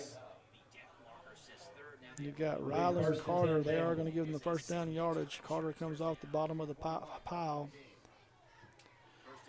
Danville, I don't know why Danville's in a hurry. They're a 2-score ball game with 2:16 to go. The play clock has just started. Wonder if they're trying to score another. I don't know why you would. I mean, there's no sense in it. They don't need to. Take your time. North got lined up over to the left guard. This time he's just going to run a quarterback sneaker right up the middle. So he lined up under the guard. Then he decided, I'm not in the right place. Jumps under the center, takes the snap, and then is able to get about 7 yards on the play. And the Briar Jumpers will call their second Ron Shaw Realtor timeout of the second half. Have one left with 1:49 to go here in the game, trailing 35-21. Skip Cottrell's Tire Pros offer a simple, straightforward approach to tire and auto service, all backed by a nationwide warranty. Skip Cottrell's Tire Pros understands buying new tires can be overwhelming. That's why they've made it easier than ever to find name brand tires that fit your need and budget. Skip Cottrell's Tire Pros, hassle-free, guaranteed. Visit skipstirepros.com to find out more to schedule your appointment today. Toyota of Somerset has been a proud member of this community since 1988, and they are a proud sponsor of local high school sports. Toyota of Somerset is a multiple winner of the Toyota President's Award as well as the Diller Raider Award. Whether you are looking for one of their 18 different new vehicle models, a certified pre-owned vehicle, or a top-quality used vehicle, Toyota of Somerset will help you own a vehicle for less. So we get set to come back to play here. 2nd and 3. Briar Jumpers have to have a stop. Going to turn around and hand it off to Keelan Story. He's trying to get outside. Almost drugged down there, but he's going to fight forward. He's going to be just a yard short, it looks like. Ran out of bounds, so the clock will stop. So if you're Danville, you don't want to see him run out of bounds. That gives the Briar Jumpers a free timeout. But they're moving the chains. So if that is the case, and that is the first down with 1:43 to go, there's not a whole lot the Briar Jumpers can do here in this game. Admirals can take 4 knees if they want, and the ball game will be over. Somerset only has 1 timeout left. Mm-hmm. Will they do that? Probably not. They'll come out in the wishbone. They'll hand it off. Force the Briar Jumpers to use their last timeout, and they will come out in the wishbone set. Takes the snap, turn around, hands it off to Demir Brown off the right side. He's fighting for some extra yards. He's going to be brought down there by Rylan Carter. Carter's had a good game on defense tonight. He's played through some injuries, and that is going to be the last Ron Shaw Realtor timeout of the game for the Briar Jumpers. Timeout, Somerset. We would like to take this time to thank tonight's game sponsors, Cumberland Security. Ford Brothers Auctioneers, a proud sponsor of local high school sports. Whether you are selling a family estate, private or commercial real estate, equipment or personal property, they've got you covered. Ford Brothers Auctioneers is recognized statewide and nationally as one of the leaders in the auction industry. Whether it's live on site, online, or a combination of both, you can count on Ford Brothers Auctioneers to deliver top quality organization, advice, and results for you. Visit them online at FordBrothersInc.com. Ford Brothers Auctioneers, selling the country since 1965. So as we come back here at the Briar Patch, Briar Jumpers trailing 35-21, 1 minute and 35 seconds. Out of timeouts, 2nd and 9 for the Admirals.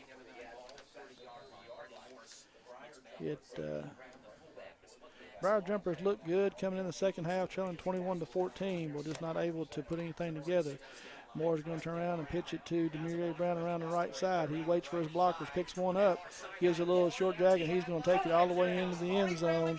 So with minute 1:25, Brown is going to take it from 30 yards out and extend the lead. Going to double up the Briar Jumpers, 41-21, pending the extra point. and I don't like that. I'm not a fan of that. Well, I can't disagree with you, but it's not like they're lining it 5 wide out and they're throwing it, it's a wishbone formation. They run a little toss and brow jumpers can't stop it. I mean, are they really trying to run up the score, or are they just running the ball, trying to run the game out and give up a 21-yard touchdown, 30-yard touchdown? I can see both sides of things, but like you said earlier, Somerset doesn't have any timeouts. Right. They could have needed Yeah, and just take been it done out with and go it. home. And it will be blocked. Extra point is blocked. So 125 to go here in the game. Danville leads 41-21 on the Randall D. Turpin scoreboard.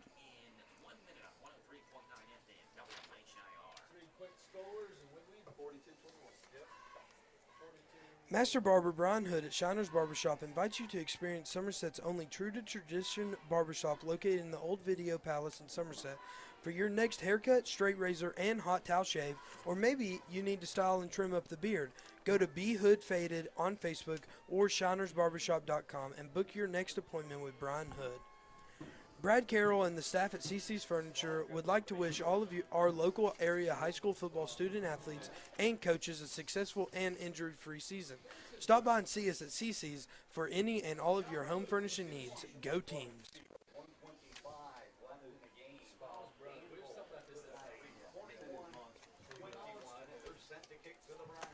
So Admirals will get set to kick it off. That's Wiltshire.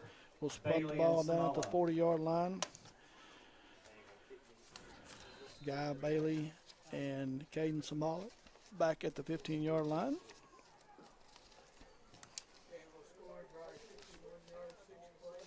Wiltshire puts his foot to it, and it's going to be a low line drive that Smollett will hit off his hands and go back to the 15-yard line. He picks it up, looking for some room to go. It goes right up the middle, runs into Danville tackler right at the 28-yard line. The Briar Jumpers will take over first and 10 right there.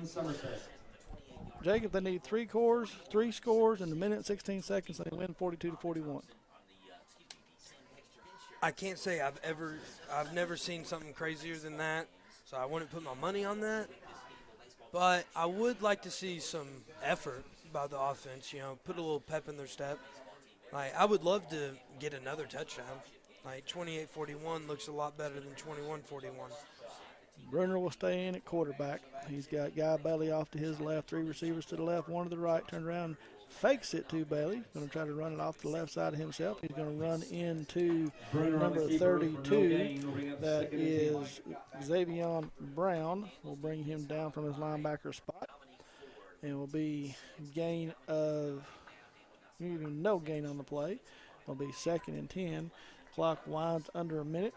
Briar Jumpers have no timeouts.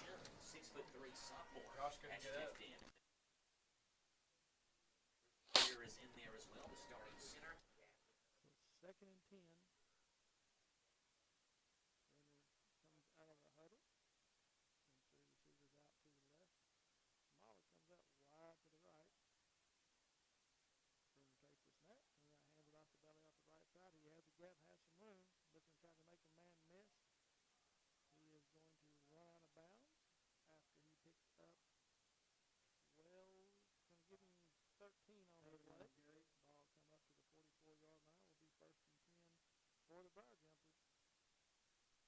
22 seconds to go here in this ball game.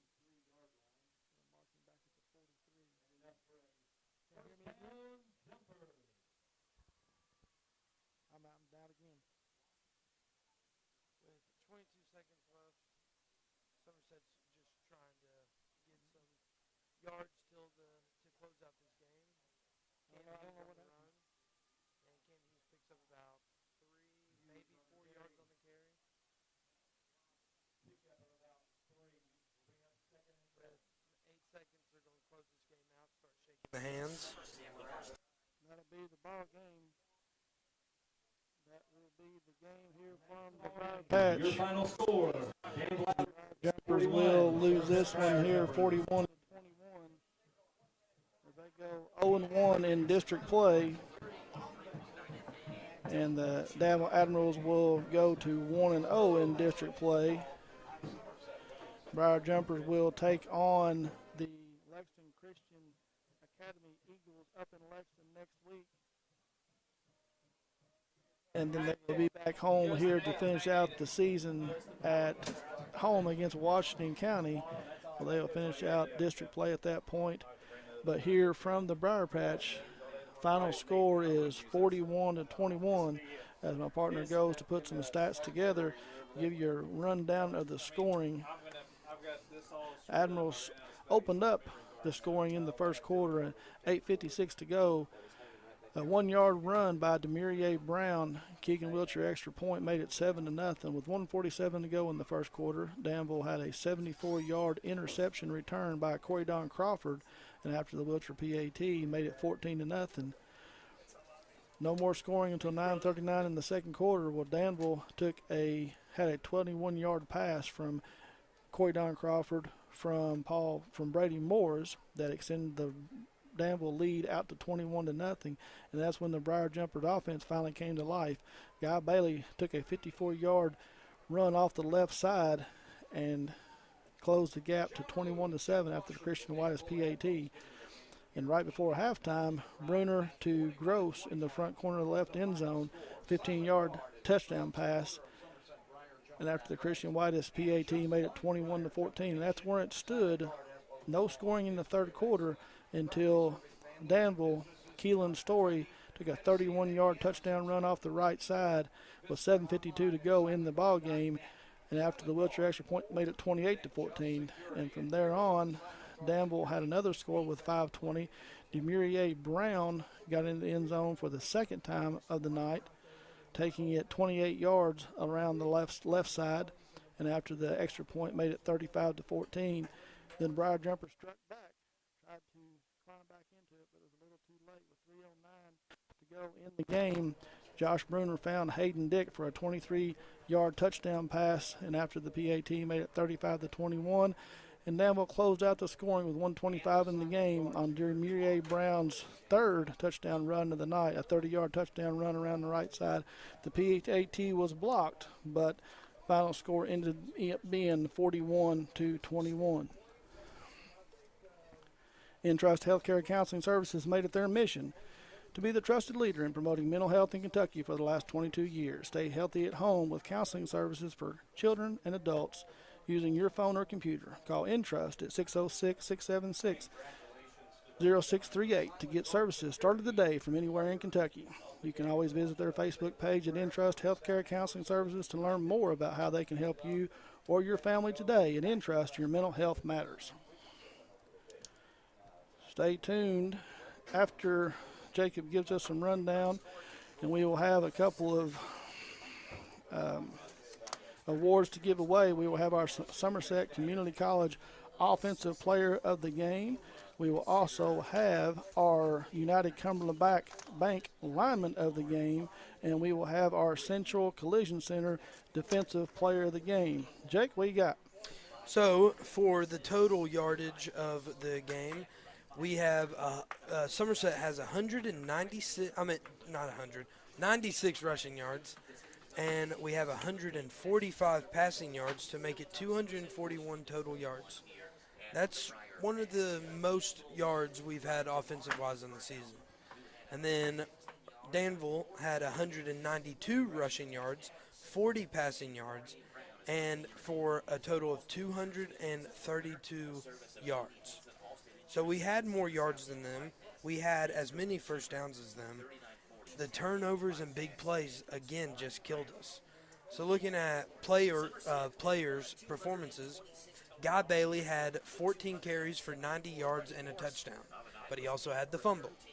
And then on receiving-wise, Caden Samala led the team with 5 catches for 51 yards, but then Josh Gross had 5 catches for 40 yards and a touchdown. So really good game by him. In the Josh Bruner went 15 for 20 with no interceptions and 2 touchdowns. So that, a pretty good game by our offense.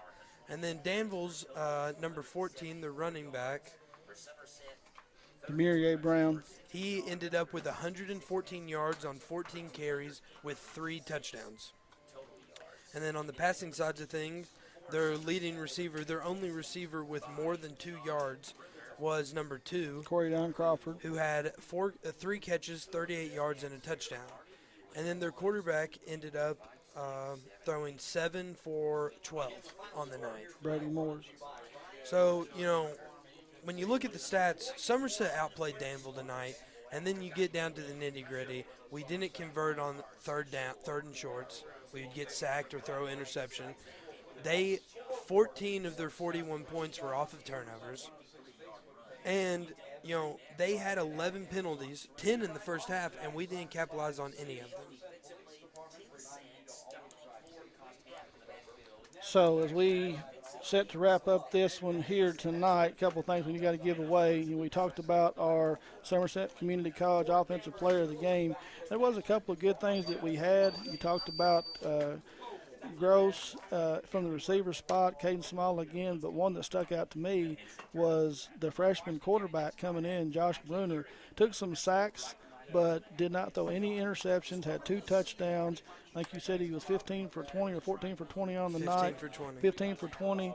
So my Somerset Community College Offensive Player of the Game, Josh Bruner.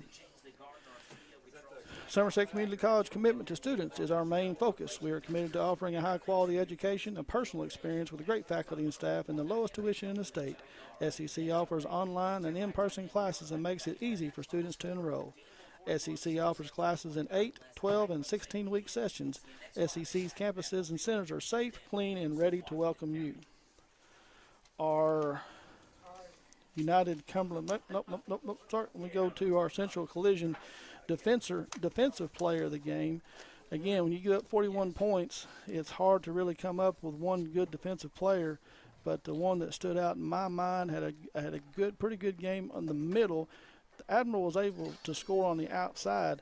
Rylan Carter from his linebacker spot stepped up and had a pretty good night. Do you have anybody else that you're looking at? It was the other linebacker, Rylan Carter and Guy Bailey. They both played really good tonight, so I'm fine with either one of them. So Rylan Carter will be our Central Collision defensive player of the game. Even the most defensive drivers can prepare for everything. But no worries, Central Collision Center, located on the 914 bypass across from the flea market, takes what is often a difficult situation and handles the details for you, from seamless auto body claims, processing to high-quality auto body repairs, car detailing, and much more. Central Collision Center is the family-owned and run body shop. They have an experienced team of auto body repair technicians and painters who use the latest equipment and receive the best training a body shop can provide. You can rest assured that your auto body repair is being done right, putting you back on the road as quickly and safely as possible.